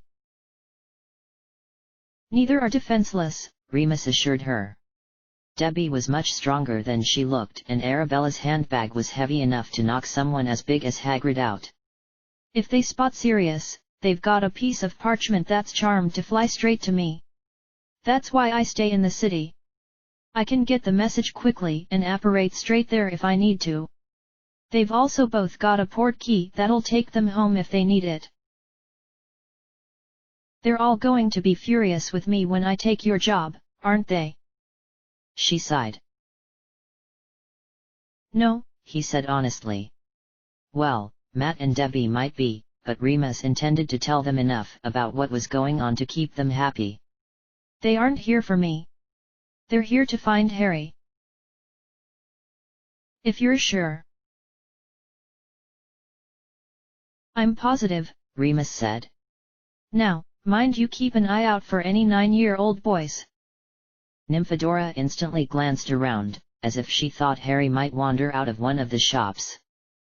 They walked in silence for a moment, with Nymphadora staring suspiciously at all children between the ages of 7 and 12. Mad Eye would be proud, Remus thought. Theodora, he said. She glanced up at him. You're scaring people. Nymphadora jumped and gave a mother and her son an apologetic look. Oops. Look, he encouraged, but don't stare. Or glower.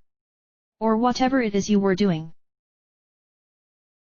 Right, she muttered, the roots of her hair flashing pink for a moment before she seemed to notice and controlled the urge. So how've you been? Since yesterday? Remus asked, chuckling. She flushed but pressed on. Was your friend all right? Fine, Remus said. Thank you. Before she could ask any more on the matter, he said, What did you cover in the program yesterday? Sidekicks, she said, flashing something small and gold at him before it vanished into her pocket again. They're brilliant. I can't remember what the acronym stands for, but it's like a watch, a muggle phone and a compass all at once. You're enjoying it, then? We haven't done much, yet. I think I've spent more time with you than I have in ministry lessons, but yeah, so far it's pretty good. Have you got a good group? She shrugged. A few gets, but there are always a few of those. Florence and Melvin are great, and I thought Ben was all right, but he turned out to be a bit of a prat. What happened? He started sprouting rubbish about Slytherins being evil and Gryffindors always being the good guys. No, not always, he sighed, thinking of Peter. And I've known a few good Slytherins, but I've also known some rather horrible ones. So you think Slytherins are evil too? Nymphadora asked, bristling. Her hair was still brown but had a distinct reddish tinge to it. When I was at school, I hated them, Remus said honestly. Lucius Malfoy, Samuel Avery, Evan Rosier, Bellatrix Black, well, Lestrange, now. Can you blame me? Nymphadora winced at that last name, but her expression was set. At the same time, I knew your mother. I knew Regulus Black and Emmeline Vance, brilliant people, the three of them. You know Professor Vance? Remus blinked, having forgotten Emmeline would have taught Nymphadora. Then he nodded. But you still think Slytherins are mostly? I think that Slytherins are more likely to be drawn in by offers of power than others because they're ambitious and have good self-preservation instincts, Remus told her calmly. If I was in school again, I can't say I would have treated the lot I was in with any better, but that doesn't mean I'm proud of it. She was still watching him with a mulish expression.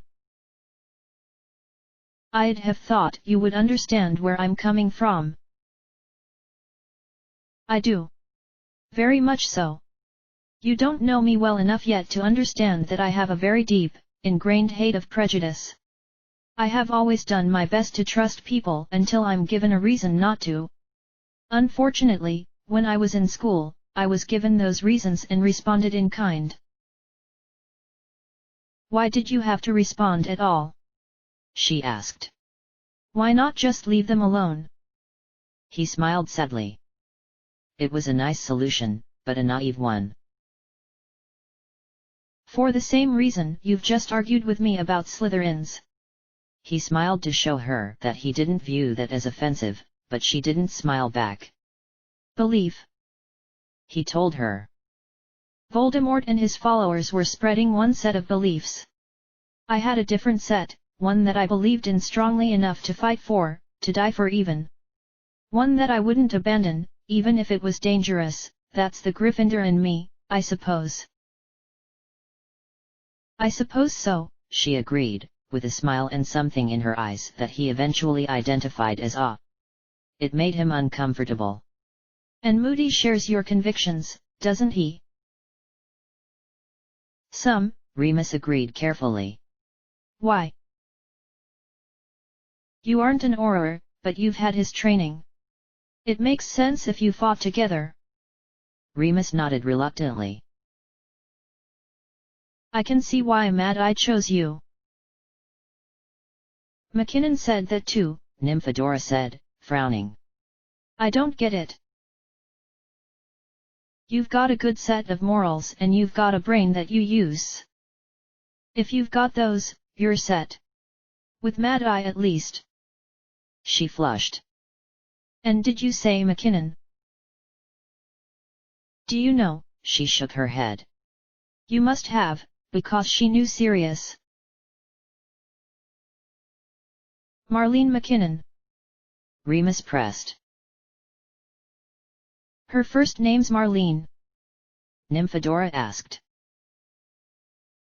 It is if we're talking about the same person, Remus said, his heart racing. What does she look like? How did you meet her? She's a trainee, too. And? She's tall. Nymphadora said thoughtfully. Brown hair and eyes. Oh. Come with me. She grabbed his arm and towed him into a side alley. She tripped on a beer bottle and grabbed Remus for support. Oops, she said brightly. Sorry. She looks like this. She said, changing before his eyes. The face before him did indeed belong to Marlene. Fuck, was his first thought. His second was that he needed to get a message to Sirius immediately, just in case he got impatient and left before Remus returned. I can't send a Patronus in case Nymphadora sees. Or if Sirius is somewhere that people might see him. I'll have to go myself. Skip lunch. His eyes narrowed at the thought. His stomach was beginning to rumble now, but they weren't due back at the leaky cauldron for another hour, yet. Maybe I can have something at Grimmauld. Just then, Nymphadora pointed out a little, fluffy dog that a muggle had colored bubblegum pink. Poor creature, Remus thought, looking at it. It reminded him of something James and Sirius had once done to Mrs. Norris, and also of something he and James had once done to Sirius when he fell asleep as Padfoot. If Sirius could see it, he'd probably subject us all to a spiel on canine rights. Or laugh. Remus eyed the dog again and chuckled. Yes, he'd laugh. He and Nymphadora continued through London chatting amicably, although Remus found himself distracted with worry over Marlene and Sirius. Are you all right? Nymphadora asked, her eyes scanning his face. He could smell concern wafting off of her. Remus hesitated, wondering whether he should make an excuse and leave, or whether he should just be patient and leave later, from the pub. Her eyes widened and she shoved a hand into her pocket. It's burning, she said wonderingly. Can I? Go ahead, Remus said. Wait here, she told him, and went to stand a few yards away. She put the thing she had dubbed a sidekick to her mouth and whispered something Remus didn't catch, and then Mad Eye's voice boomed out of it. What attacked you in Brighton? Several muggles paused to stare, and Nymphadora hastily pressed the sidekick to her ear the way Remus had seen muggles do with the small, portable telephones they carried. A post box, she said, looking bewildered. Are you alone? Nymphadora winced and held the thing at an arm's length. Remus was sure her ears were ringing.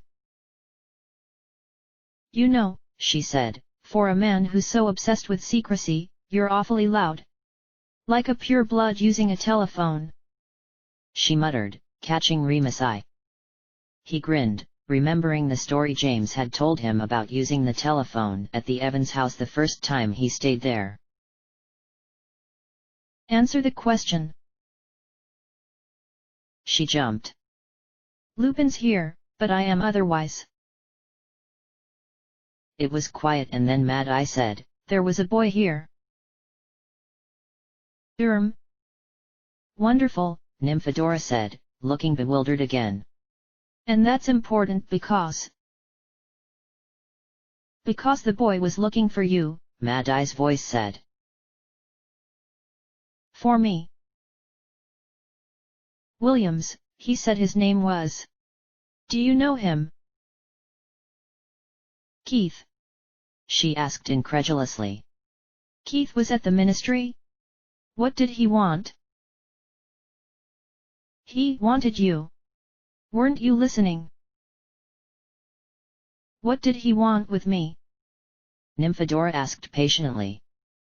Remus was impressed. He'd probably have shouted by now. To talk to you. Something about you not returning an owl last night. Mad Eye said gruffly. Nymphadora grimaced. What did you tell him? Told him whatever he wanted wasn't any of my business, and where you were wasn't any of his. Nymphadora winced.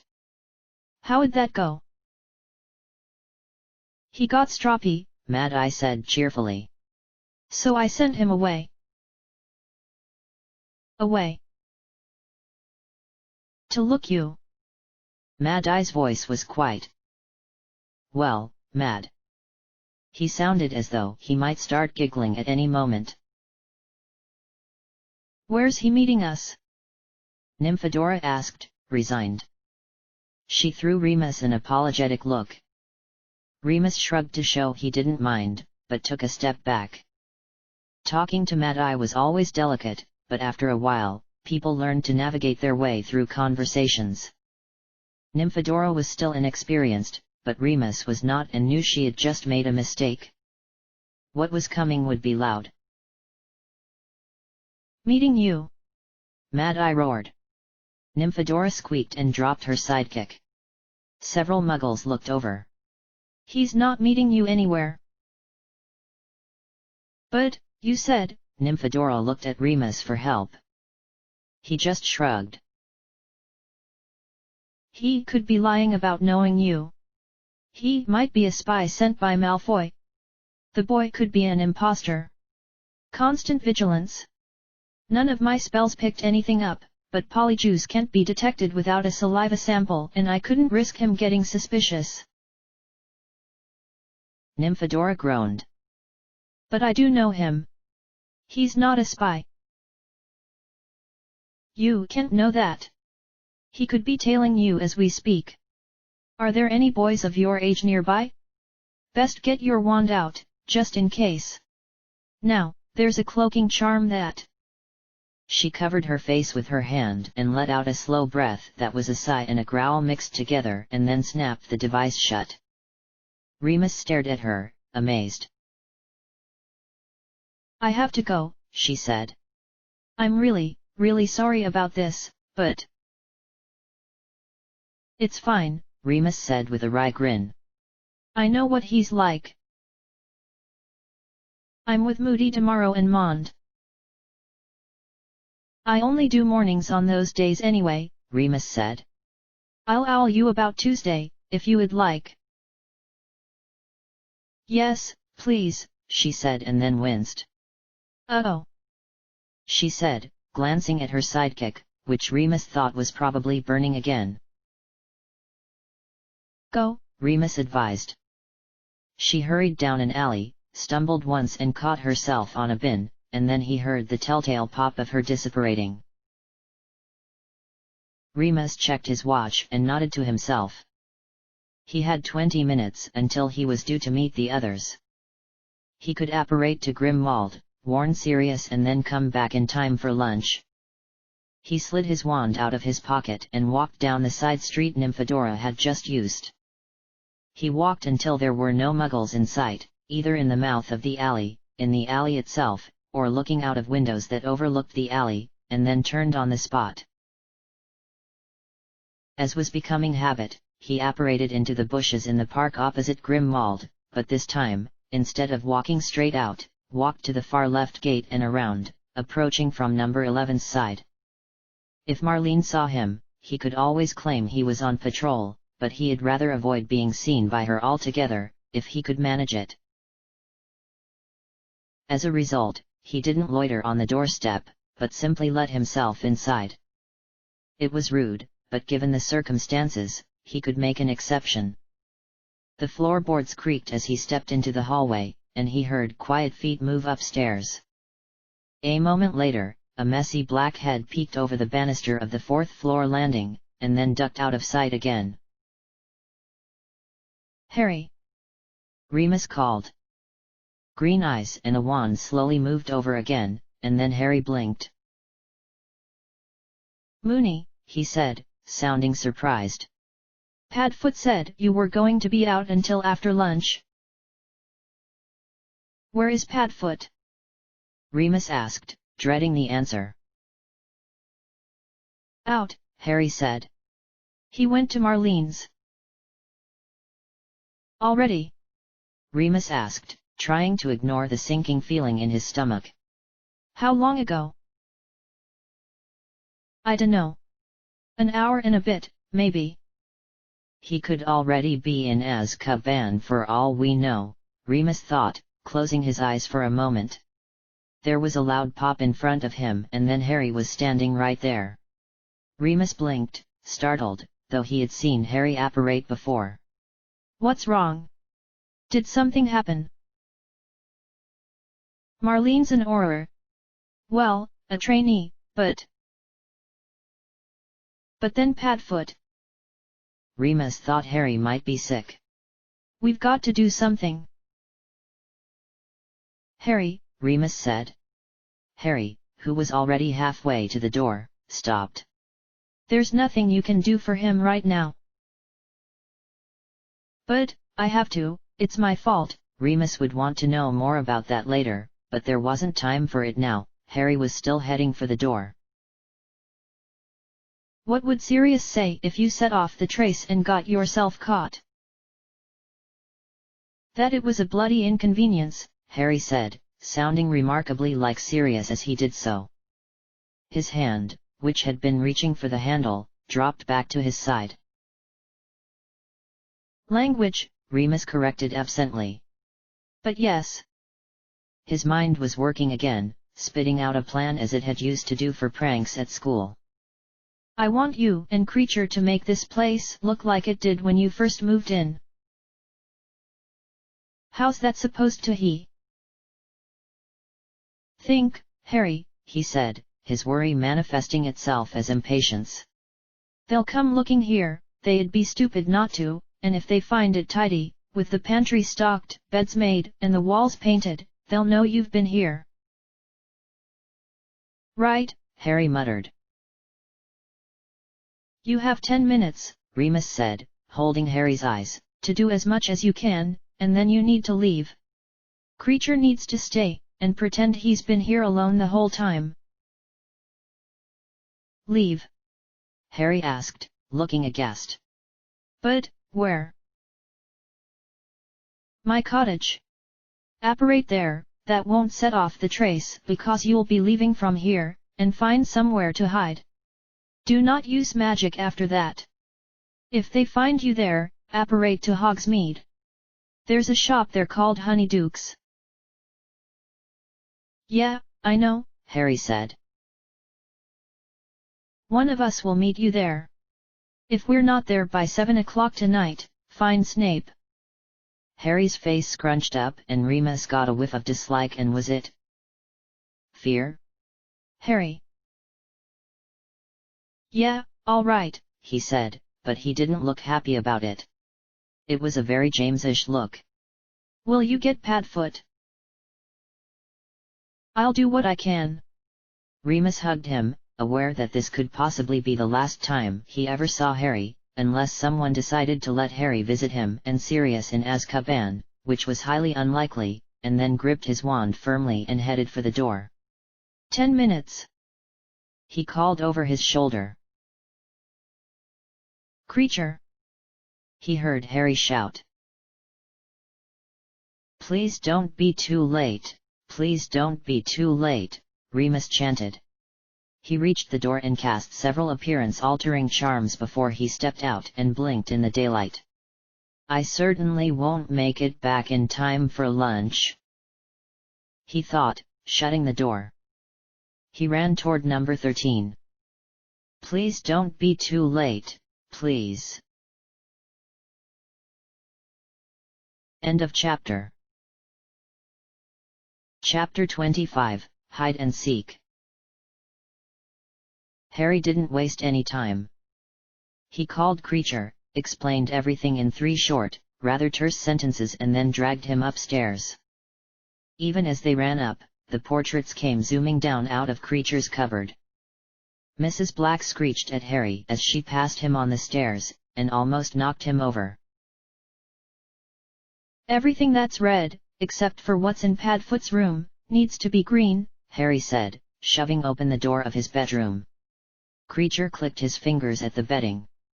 And dusty, Harry added. Creature looked like he might cry. Creature, please. This is important, Harry said as he tore the Gryffindor banner off of his wall. That needs to be a Slytherin one. Green and silver, with a snake. Creature did that and hung it back up, but he seemed to be struggling with the idea of dust. Creature can't, Creature doesn't know how, Creature cleans.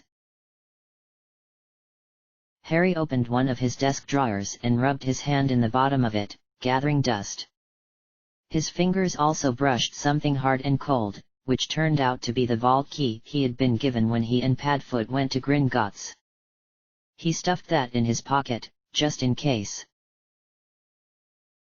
Here, he told Creature, offering him his dusty hand. Make more. Creature's eyes brightened and he clicked his fingers. The fine layer of dust thickened and then became a lump. When it was roughly the size of Harry's desk, Creature clapped and it exploded, layering itself onto the bed, the curtains, the desk, and the carpet. Harry checked his watch. 8 minutes left. Thinking there were probably things that he and Padfoot would need, Harry grabbed his rucksack from under his bed. It clinked quietly, reminding him that they had left a bit of money in the front pocket back in February, and raced over to his wardrobe. An assortment of clothes was shoved in, rather unceremoniously, as were the sweets in Harry's bedside table, Regulus' golden snake puzzle and Harry's exploding snap set, which was right beside them. Creature shooed him out of the room and replaced the dust that had been disturbed by Harry's footsteps.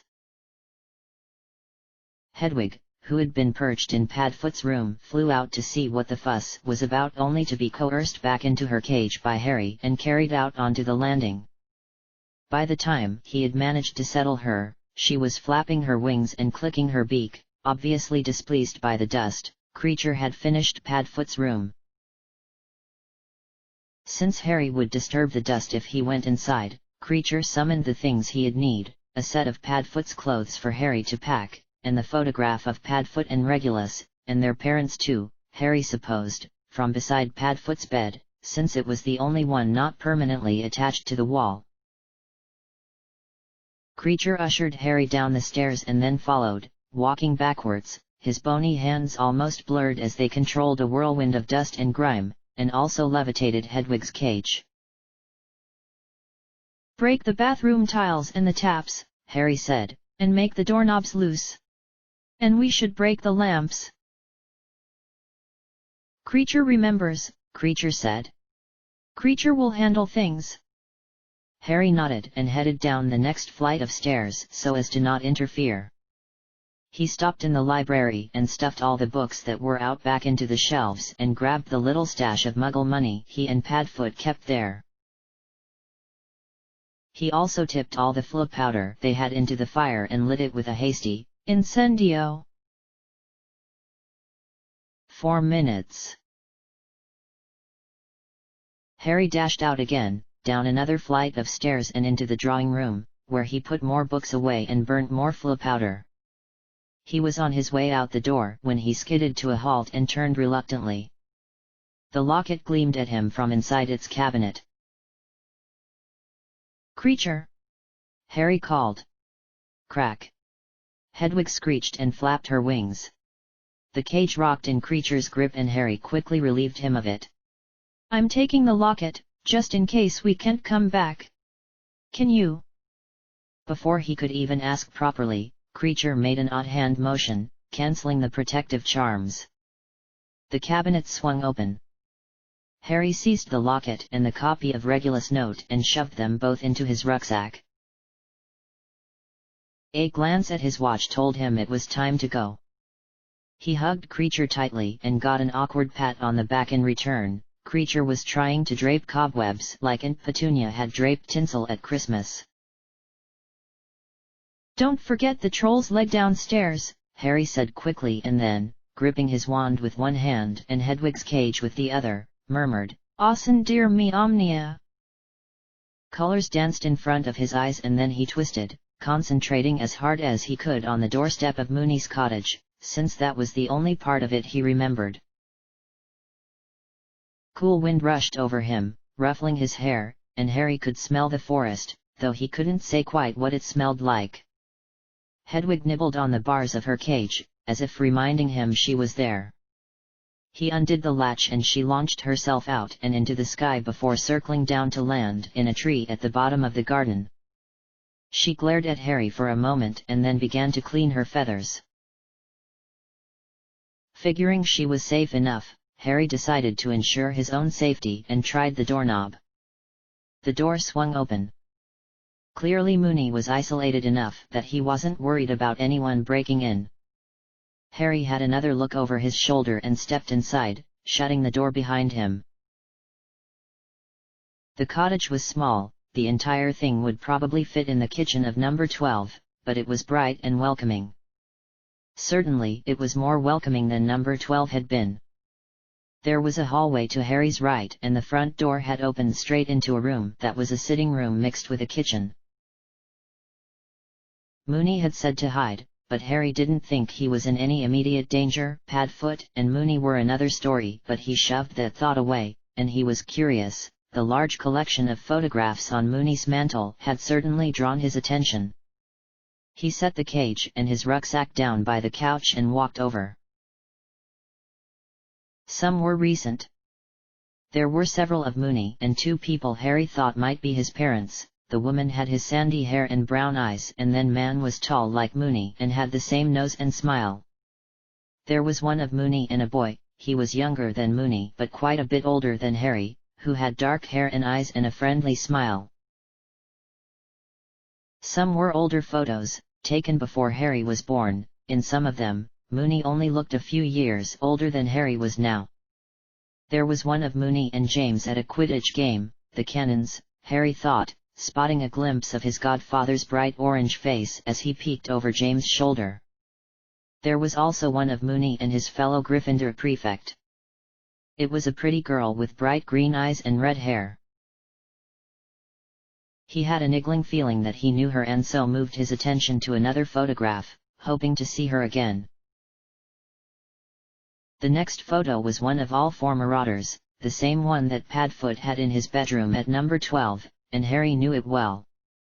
The one after that was of a large group of people. Harry recognized Dumbledore, his dad, Padfoot, Moony. He growled at Peter's short figure, making the man hide behind Padfoot, and Amelia Bones.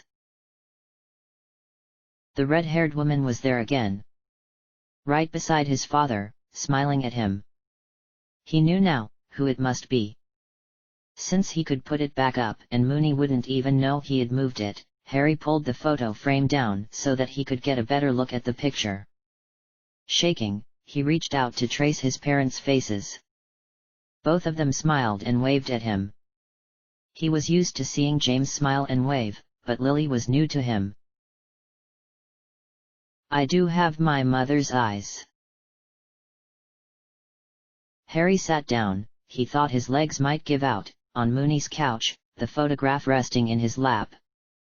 For a moment, all thoughts of Moony and Padfoot and the danger they could be in, faded. He thought the photograph was of the Order of the Phoenix. Both Padfoot and James were wearing black t-shirts with phoenixes on them, and Dumbledore had a real phoenix perched on his shoulder. An enormous bearded man, Harry was almost certain he was a giant, kept looking at it and reaching out with a forearm-sized finger to pat its plumed head. Movement where his parents were standing drew his attention back. Moony and Padfoot were stomping each other's feet, and while his father clearly found it funny, his mother was pursing her lips and shooting them disapproving looks. Finally, she seemed to have had enough and turned, presumably to tell them off, when James stomped, admittedly gentler than Moony and Padfoot had been, on her foot. Padfoot gave him a thumbs up from over her shoulder. Harry watched with bated breath to see what Lily would do. Padfoot had always mentioned her temper, but also mentioned what a kind person she was. Harry was expecting her to either shout at James, or just let it go. He wasn't expecting her to grin and stop on his foot, the way she did. James grinned, the same grin he always gave Harry and Padfoot through the mirror, and flung an arm over her shoulders. A wedding ring glinted on his hand, almost as bright at his smile. Meanwhile, Moony was talking to Padfoot, but Padfoot was very obviously not listening. He was staring hard at a dark-haired witch, who appeared oblivious on Peter's other side. Or would have, if her eyes didn't keep flicking in his direction. Lily noticed and elbowed Padfoot, who straightened and flicked his wand at Peter, as if that had been the intention all along. Harry laughed out loud as Peter's hair turned a vivid shade of green. Harry had a quick look at the photo's other occupants, but they weren't nearly as interesting as his parents and their friends. Even the red-haired twins, Harry thought they looked a bit like Ron from the Leaky Cauldron and were pulling a number of ridiculous poses, failed to hold his attention for long. Harry found his eyes drifting back to the left side of the photo. Peter was looking indignant, and James and Padfoot swapped pleased looks and high-fives behind Lily's head while Moony repaired the damage. The dark-haired witch Padfoot had been staring at earlier had edged closer to Padfoot since he last looked, and then, with a wave of her wand, turned his hair blue. A round-faced witch and a man with a kind smile both laughed. Padfoot pulled a face at them. Harry thought he could have watched for hours, but was disturbed only a few seconds later by a quiet rustle. His head snapped up.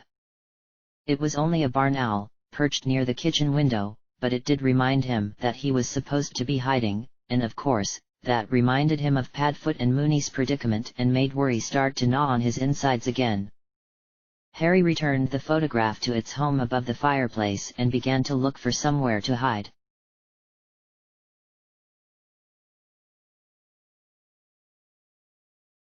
Remus took a deep breath, squeezed his wand for reassurance and opened Marlene's front door. It swung open soundlessly to show a white-walled hallway with pale floorboards. The only thing in sight that wasn't neutrally colored was a large, faded Gryffindor banner. He had been here before. While he and Marlene had never been particularly close, he had felt obliged to visit her once or twice a year, and so knew his way around reasonably well. It was only now, however, that he realized that the layout of number 13 was identical to that of number 12. There was a door on either side of the hallway, and further ahead on the right he could see the staircase that went up to the rest of the house, and on the left he could see the one that went down to the kitchen. "Hominum revelio," he whispered. The entire hallway fell into darkness, to Remus's eyes at least, and the walls and floors became little more than faint, almost transparent outlines. Someone glowed bright orange, like a fire, from the room to Remus's left, but the rest of the house was empty. He hoped it was Sirius.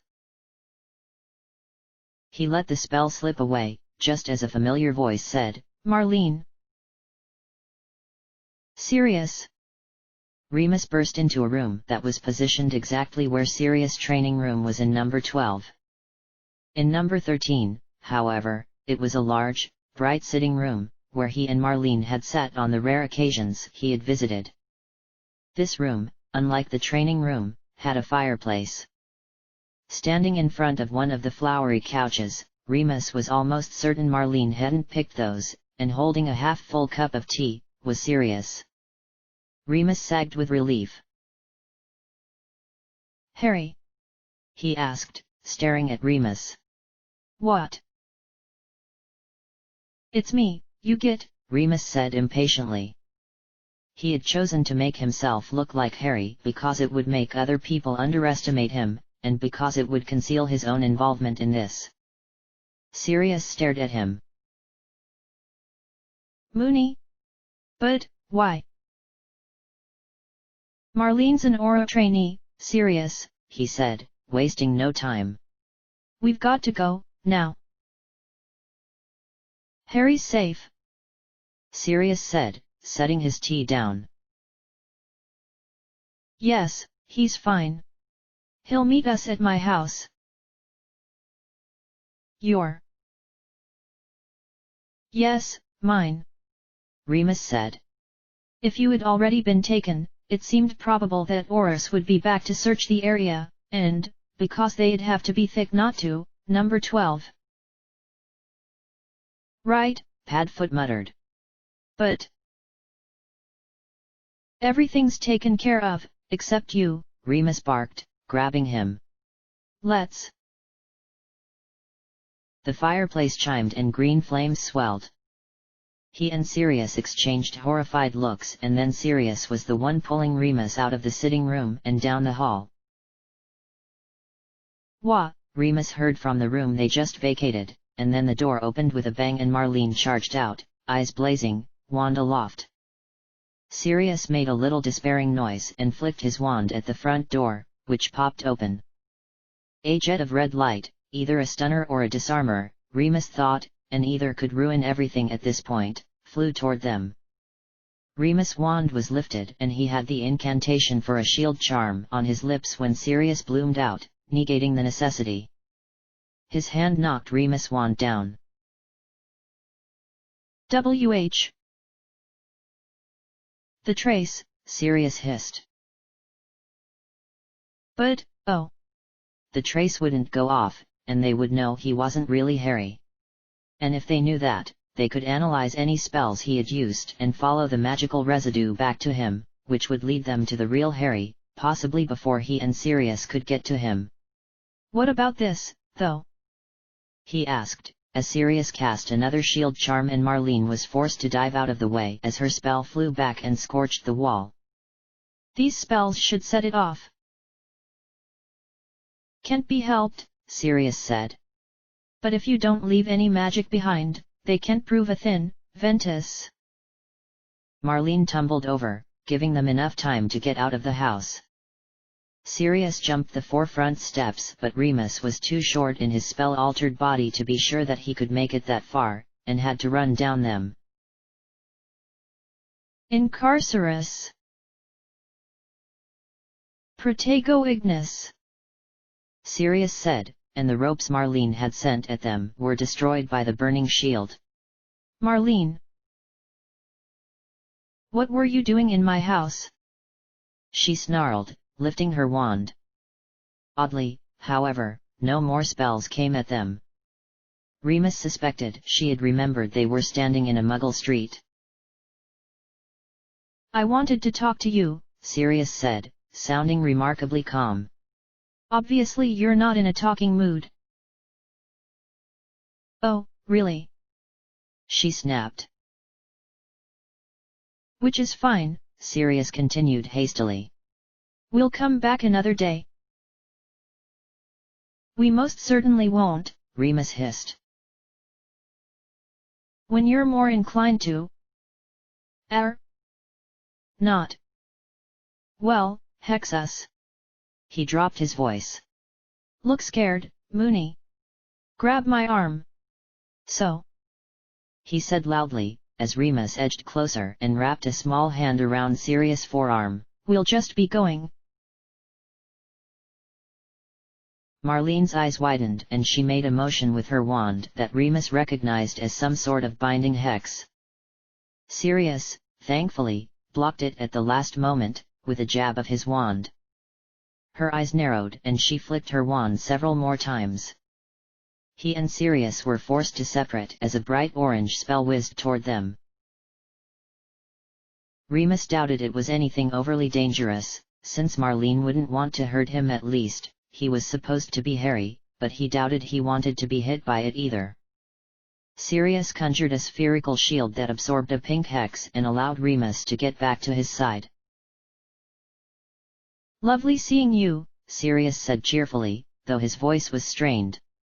Hold tight. He muttered to Remus, and cast a quick look in number 12's direction, obviously thinking of Harry. Oh, and good luck with aura training. Marlene's mouth fell open. She might have said something but Remus didn't hear it. Sirius had spun on the spot and pulled Remus along with him. Couldn't help yourself, could you? Remus asked once they were steady. Sirius had brought them to King's Cross Station where they very quickly became a part of the crowd. It was disconcerting, because Remus, who was used to looking down on people because of his height, found himself staring at everyone's elbows. He was just grateful both he and Sirius were wearing jeans and didn't stand out. You just had to mention the auras. Didn't have a choice, did I? Sirius muttered. Remus didn't have much idea where they were going, but Sirius seemed to. She was so surprised she didn't even try to stop us. Security camera. Sirius ducked his head, and indicated that Remus should do the same. Done this before, have you? Remus asked. Twice, Sirius said. The first morning I had Harry, we didn't have food so I ducked out to buy that, but I stopped by here to make sure I knew my way around. Why? Situations like this, he said, shrugging. If you want to hide from wizards, we're better than in the Muggle world. When was the second time? After you found Harry in May. When we escaped, we came here, caught a train and then a bus and then walked home. How do you think of these things? I'm just fantastically clever, Sirius said, but he looked distracted. What's the real reason? Remus asked, laughing. He thought Sirius' history as an aura probably had more to do with it. Sirius said, not appearing to hear him. He was silent for a moment and then looked up, eyes guilty and worried. You're sure Harry's safe? Positive, Remus said. He's probably hiding under my bed, waiting for us to get there. Cupboard. What? He'll be in a cupboard, Sirius sighed. He paused and then, and you're sure? Sirius, he'll be fine. Shut up. What? Not you, never mind. If Harry's not fine, I blame you. You do that, Remus said, a little disconcerted. Sirius poked his tongue out and guided him along a strange, zigzagging path. Padfoot, why are we walking like this? Cameras. But we only ducked. That one can't be avoided. Sirius sighed and glanced at Remus, looking resigned. You wouldn't happen to have any muggle money, would you? Yes, actually, Remus said, reaching into a pocket of his jeans. You're joking. Sirius had stopped walking to stare at him. I was patrolling today, Remus said, pulling out several muggle coins. I always take a few pounds when I go, just in case. Sirius shook his head, looking unable to believe his good luck, and guided Remus over to buy tickets. Where to? The woman at the counter asked, giving Sirius a smile. She blushed when he smiled back and ignored Remus entirely. They exchanged the usual pleasantries, though Remus could tell from Sirius' voice that he just wanted to buy the tickets and be done with it, and so Remus leant against the wall and watched the muggles go about their lives. Everything was remarkably uneventful, at least until he noticed 4 people in dark cloaks in various places around the station. One was sitting on a bench, next to a muggle businessman. One was exchanging words with a muggle policeman and another with a conductor. The 4th was chatting with random muggles, and seemed to be holding a photograph. How did they find us so quickly? Remus thought, horrified. The answer presented itself immediately: Marlene. She would have had a sidekick, like Nymphodora's, and contacted the Aura office immediately. They'd obviously examined the traces left by Sirius' apparition and been led here. Siri, Dad, Remus said loudly, tugging on Sirius' sleeve. Sirius glanced down, looking anxious. We are there. I have to go to the bathroom. Really? Sirius asked, giving Remus a puzzled look. Can you wait until we get home? No, Remus said, tilting his head in the direction of the Aurors. Now. Sirius swore. Right, he said. Sorry. He told the lady at the ticket booth. We'll be back in a minute. He guided Remus away. We won't have time to catch a train, Sirius said. Doesn't matter. We'll apparate around a bit, try to lose them that way. Hogsmeade's best, then, Sirius said. Come on, we need somewhere private or we'll scare the muggles. We should have changed your face, Remus hissed as they ran toward the bathrooms. In front of all the muggles, Sirius shot back. Or while we were with Marlene.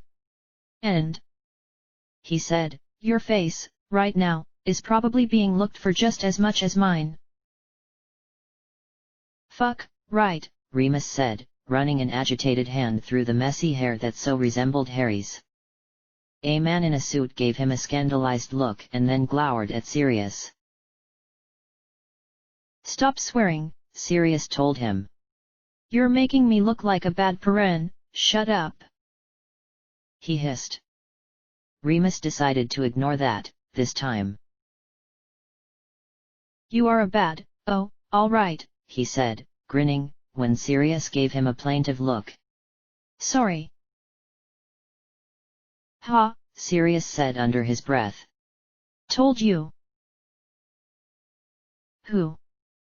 Remus began. Don't worry about it. There was only one man in the bathroom when they entered, and he was drying his hands.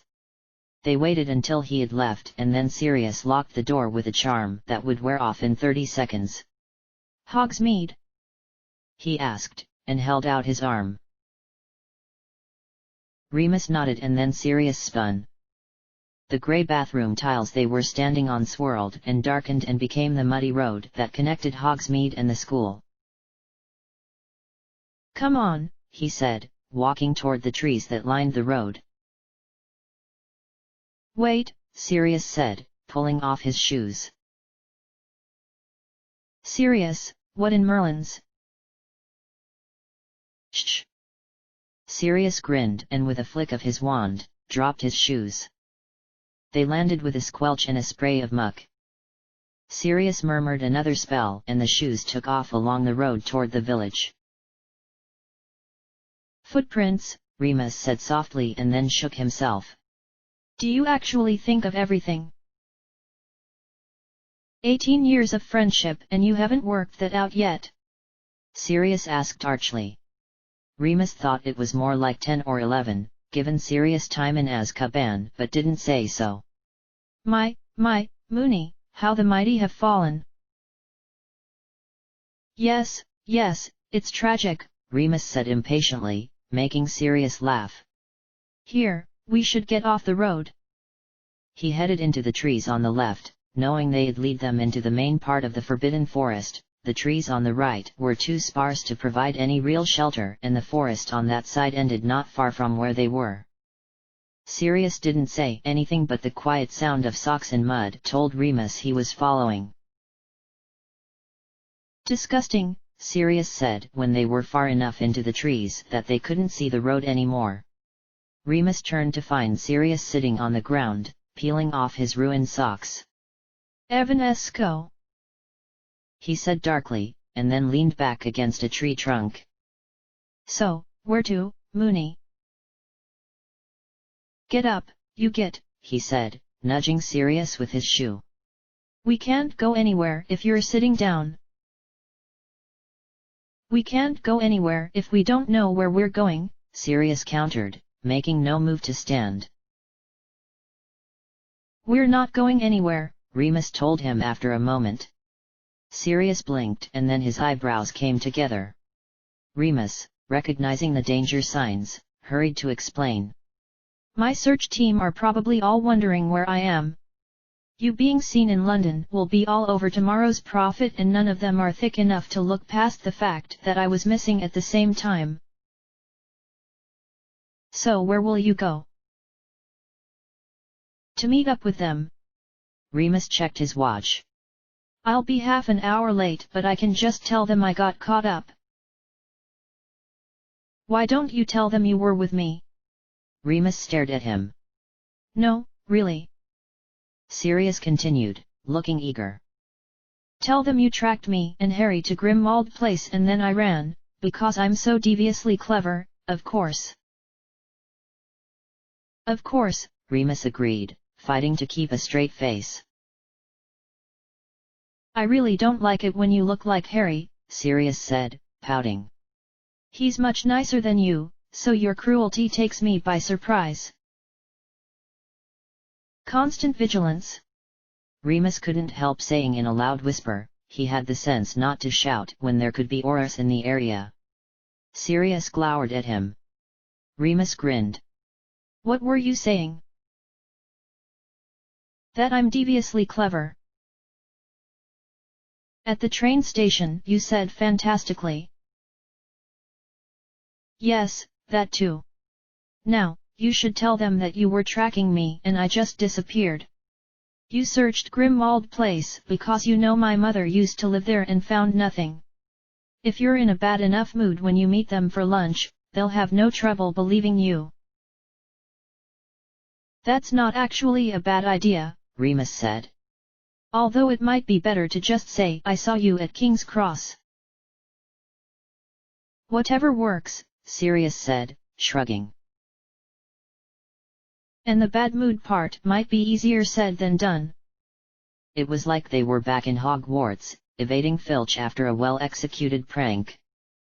The stakes were higher but that just made everything all the more enjoyable. Remus was sure James would approve. For him, the risk of being caught had always been the best part.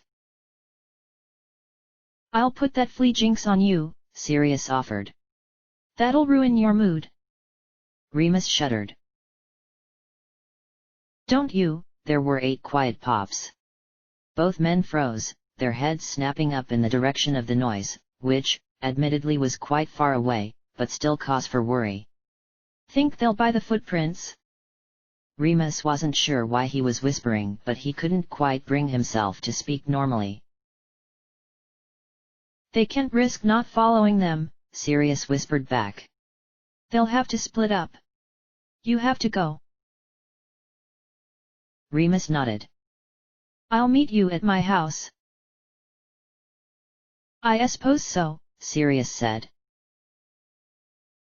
If I'm not there in 2 hours, assume I've been caught and find somewhere else to go. I'll do the same for you. Sirius nodded. Do me a favor, though. What? Don't get caught. Sirius grinned and vanished into the foliage. Remus could hear him muttering, it almost sounded as if he was arguing with himself. Remus didn't have time to dwell on that now, though. He turned to the nearest tree and began to climb.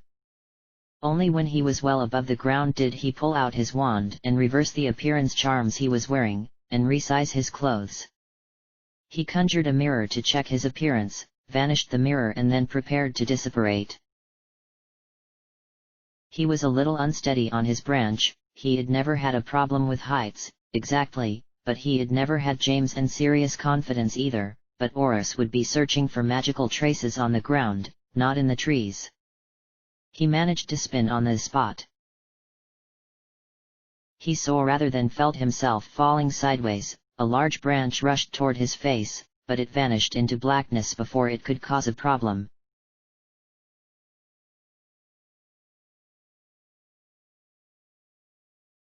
Hominum revelio, Gawain murmured. He nodded once to himself. Someone's upstairs. Stay behind me, McKinnon. Yes, sir, Marlene breathed, stepping into the house behind Gawain. Her wand was clenched tightly in her fist and her eyes refused to stay focused on anything for more than a few seconds. The floor creaked and she jumped. You all right, McKinnon? You seem jumpy. Do I? She hissed. That's odd. I can't imagine why I might be jumpy. It's not like Sirius Black was in my house this morning. She cut off as something moved upstairs. Gawain stopped so suddenly that she walked into the back of him and bounced off. Dust puffed up around them, revealing scuffed floorboards.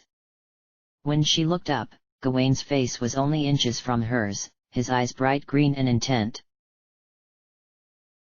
McKinnon, I will ask this once, and once only, he said in a tone that was somehow hard and gentle all at once.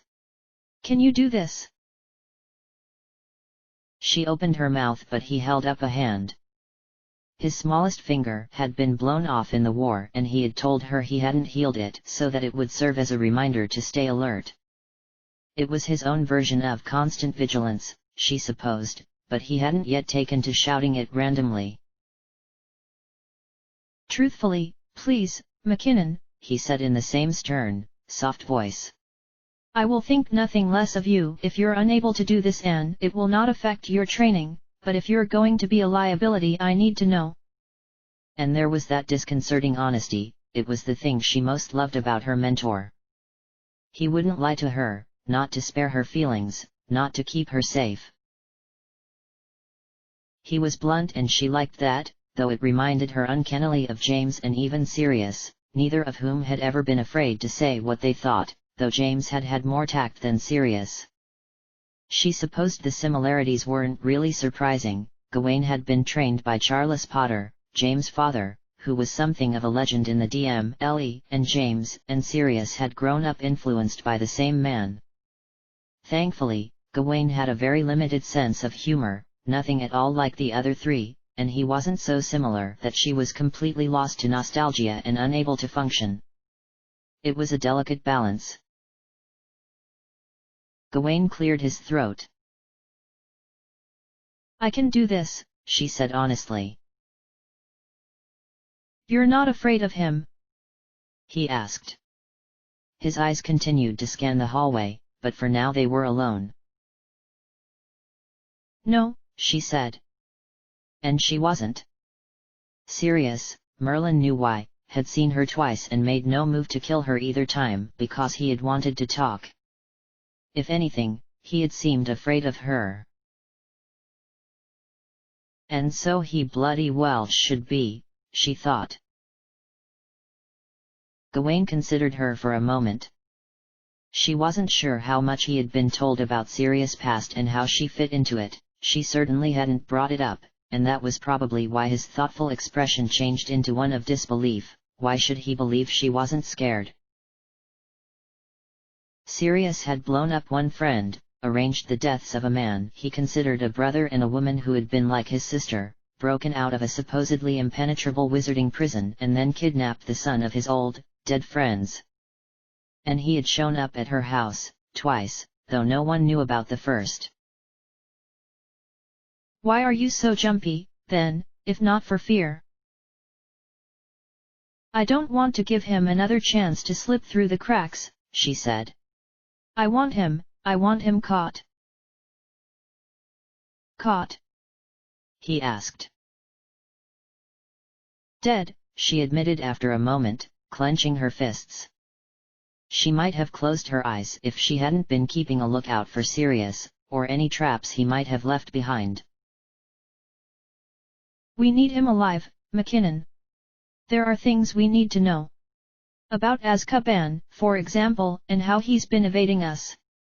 Who's helping him? How did he get through the wards on Harry Potter's Muggle home? Lots of people still want his account of Halloween all those years ago. He never had a trial, remember? I remember. She also remembered Sirius' account, the one he had told her after he nearly died in her hallway. The one that might actually convince the idiots at the Ministry if he was given a chance to talk to them. Or convince them by buying his way free with the help of people like Lucius Malfoy. She didn't think she could bear it if that happened, if Sirius walked free, truly free, after everything. I still want him dead. You can want something without acting on it. And if I do? She asked quietly. It could mean your expulsion from the program. That, she was aware of, but her expulsion would mean that Sirius was dead, and that was why she had joined the Aurors in the first place. Her face must have given away some of what she was thinking because Gawain sighed and ran a hand over his day-old beard. McKinnon. I'm not about to kill him on sight, sir, she said stiffly. She'd take him to Lupin, first, so that they could do it together. It would be a private sentencing. When would you do it then?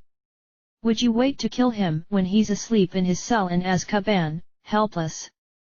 She didn't say anything. Gawain shook his head. I haven't known you long, McKinnon, but I know you're better than that. Her lips quirked up into what wasn't quite a smile and her eyes, absurdly, filled with tears, probably, she thought, because she knew that Gawain didn't lie. He truly believed that. I don't think so, sir. I think you're wrong. Auras save lives, they don't take them. He stared at her beseechingly, but she couldn't bring herself to meet his eyes. She swallowed and stared at the dusty floor. You could be a good Auror, McKinnon. She offered him that same, not quite a smile, and stepped around him. Wand aloft, she started off down the hallway again. Gawain said nothing more and walked after her. He overtook her before she had gone more than a few steps and glanced back, as if he might say something, but didn't. Because he was looking at her, he didn't see the large, lumpy, and very dusty thing in his path and walked straight into it. It fell with a crash and started screaming. Marlene cast a hasty shield charm but nothing came at them. She was forced to let it drop so that she could clamp her hands over her ears. Filth! The thing was screaming. Filth in the House of Black! Gawain waved his wand and the lumpy thing, which appeared to be a troll's leg upon closer inspection, vanished. The screeching continued. Intruders! Mudbloods and blood traitors, I can smell them. Marlene swallowed, a little disconcerted. She was a blood traitor, and Gawain had had Muggle parents. Out, filth! Creature! We're Aurors, Gawain called, getting back to his feet and joining the search for the screaming. Then you should know that trespassing is illegal. The woman's voice shrieked. Or at least have the decency to send a pure blood. There, Gawain said, pointing to a portrait, framed by grubby curtains. I'm a pure blood, Marlene said, glancing at Gawain, who nodded. It's McKinnon, isn't it? Yes. Are you Mrs.? I knew it. Slag. Filthy blood traitor. Consorting with that Potter and his mud-blood wife, and him. Oh, I remember you, poisoning his mind like you're poisoning my house. You and that Potter and that other dirty-blooded bee. Crack. A small, dirty shape materialized between them and the portrait. Gawain released a stunner but moved his wand at the last minute so that it hit the wall instead of what appeared to be a house elf.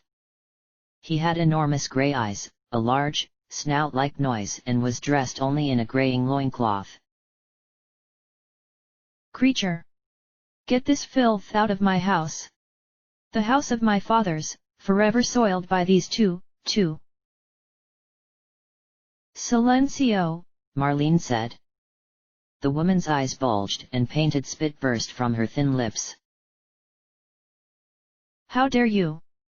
How dare you use magic on me in my own home! I'll have you reported, locked up in Azkaban like the waste you are! Creature! Fetch ink and parchment! The elf hesitated and then scurried off down the hallway, stirring up dust as he went. Let's go, Gawain said, hurrying after the elf. Marlene had no objections to anything that would keep her away from the portrait. The woman kept screaming. Obviously, she was immune to silencing charms. They cornered the elf in a dusty study, where he was rummaging through an old desk. He looked up when they came in, seeming afraid. We're not going to hurt you, Gawain said, crouching down to the elf's height. We've just got some questions. What kind of questions, Creature wonders, the elf said, watching them warily. Creature is a good elf and Mistress is good, and Creature and Mistress have done nothing to deserve this invasion. Oh no. Mistress always did say that. Your mistress, Gawain said gently. Is she the woman in the portrait?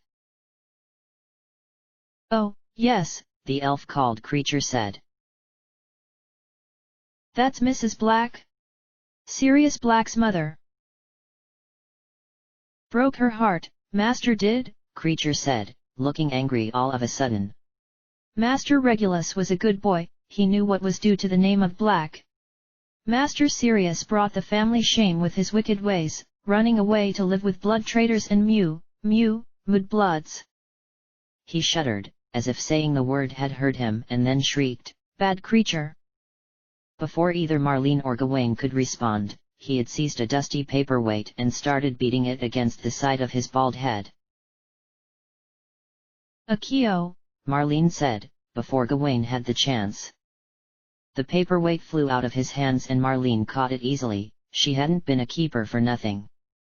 Creature gave her a spiteful look but didn't pick anything else up. She set it back down on the desk. Do you live here alone, Creature? Gawain pressed, gently. Creature drew himself up. Creature lives with Mistress. Creature is not alone. He means, the word people died in Marlene's mouth. She didn't think that would go down well. He means to ask if Sirius and Harry have been here. Marlene said. Master? Creature asked. That's right, Gawain said.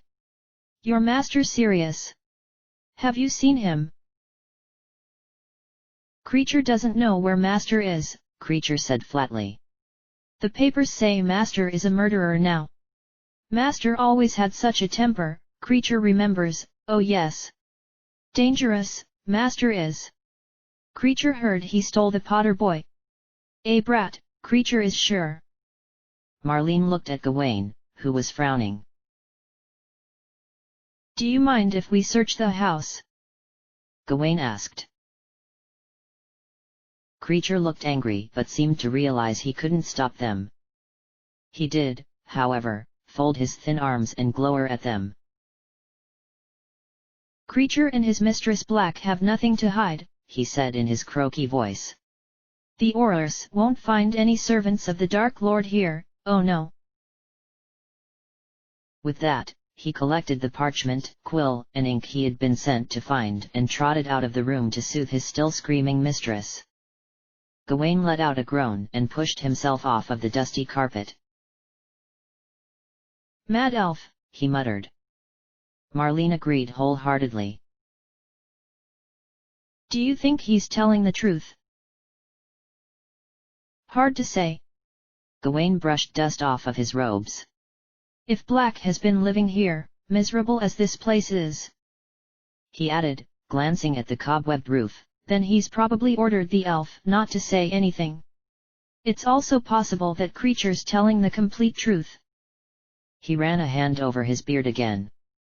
Shall we? He asked, gesturing toward the door. They spent almost an hour searching for any traces of Sirius or Harry but found nothing. They went through every room, each was as dusty as the last, and found nothing to suggest that anyone had lived there for a very long time. Gawain had even cast a spell to detect magical activity that had occurred in the house, but even that proved a waste of time. Is it possible they hid the traces? Marlene asked as they trooped back downstairs. I know erasing leaves signs and I know there are spells to hide magic's use, but are there any spells that can actually hide magic? Gawain thought for a moment. Fidelius charm, might, I suppose. Scrimgeour said Potter mentioned that when he was under Verita serum. He pursed his lips and his eyes froze over, showing just what he thought of Verita serum being administered to a 9-year-old. He what? She snarled. When? St. Mungo's in August. Courtesy of Minister Fudge, or so I'm told. Angry as she was about that, she forced it down. Is there any way to check if there's an active Fidelius charm in an area? I'd say you'd have to be in on the secret or it would defeat the point. Is there one here? Why would I know? He asked, looking exasperated. Experience, she suggested. Does this look like the sort of place that someone would hide? Not long term, Gawain replied. It's filthy. But wouldn't the Fidelius charm make it look this way? To throw us off the trail? It doesn't work like that. The Fidelius charm is, in the simplest terms possible, a lot like a very powerful, slightly altered disillusionment charm that will only work in a particular area. It hides all traces of a person's existence, you can't see them, hear them, smell them, touch them. It hides them. It doesn't create disguises. Or dust. He added, glancing at the floor. Is it possible for a house to be under the Fidelius charm and not be invisible? Most Fidelius charms are combined with a spell to make the building invisible to those who aren't in on the secret. It's an extra precaution. But this house isn't invisible. It is to Muggles, but not to us, Gawain said. It's extensively warded, there are notice-me-not charms on the outside and the windows are one way, they'll let you see out but not in. But none of them were put up by Sirius, Marlene asked dejectedly. The warding is so complex we couldn't ever be certain, Gawain said. But from what I could tell, no. So they're not here. If they were using a Fidelius charm, they could be standing 2 feet away and we'd never know. Gawain gave her a tight smile, and it took Marlene a moment to realize that was his idea of a joke. She laughed, once, half-heartedly. No, I don't think they're here. If they ever were, it was a long time ago. He ran a finger through the dust on the banister and made a disapproving noise. So we're done here. Well and truly. Hopefully the others have saved us some tea. Marlene's house, conveniently located next door, had become a temporary aura base. When she and Gawain had come into number 12, others had been examining serious apparition traces on the street, and also the magic he had used inside. She hoped those auras had had more luck than she and Gawain, but something told her that was a futile hope. They descended the last flight of stairs in silence that was shattered the moment they reached the hallway again. Creature told them Creature had nothing to hide, the elf croaked, scuttling past. Yes, Gawain said kindly. I'd like to thank you for your coup. Marlene didn't catch the rest. Mrs. Black must have heard them speaking, because her abusive screams started up again. She sincerely hoped there was still tea at her house. End of chapter.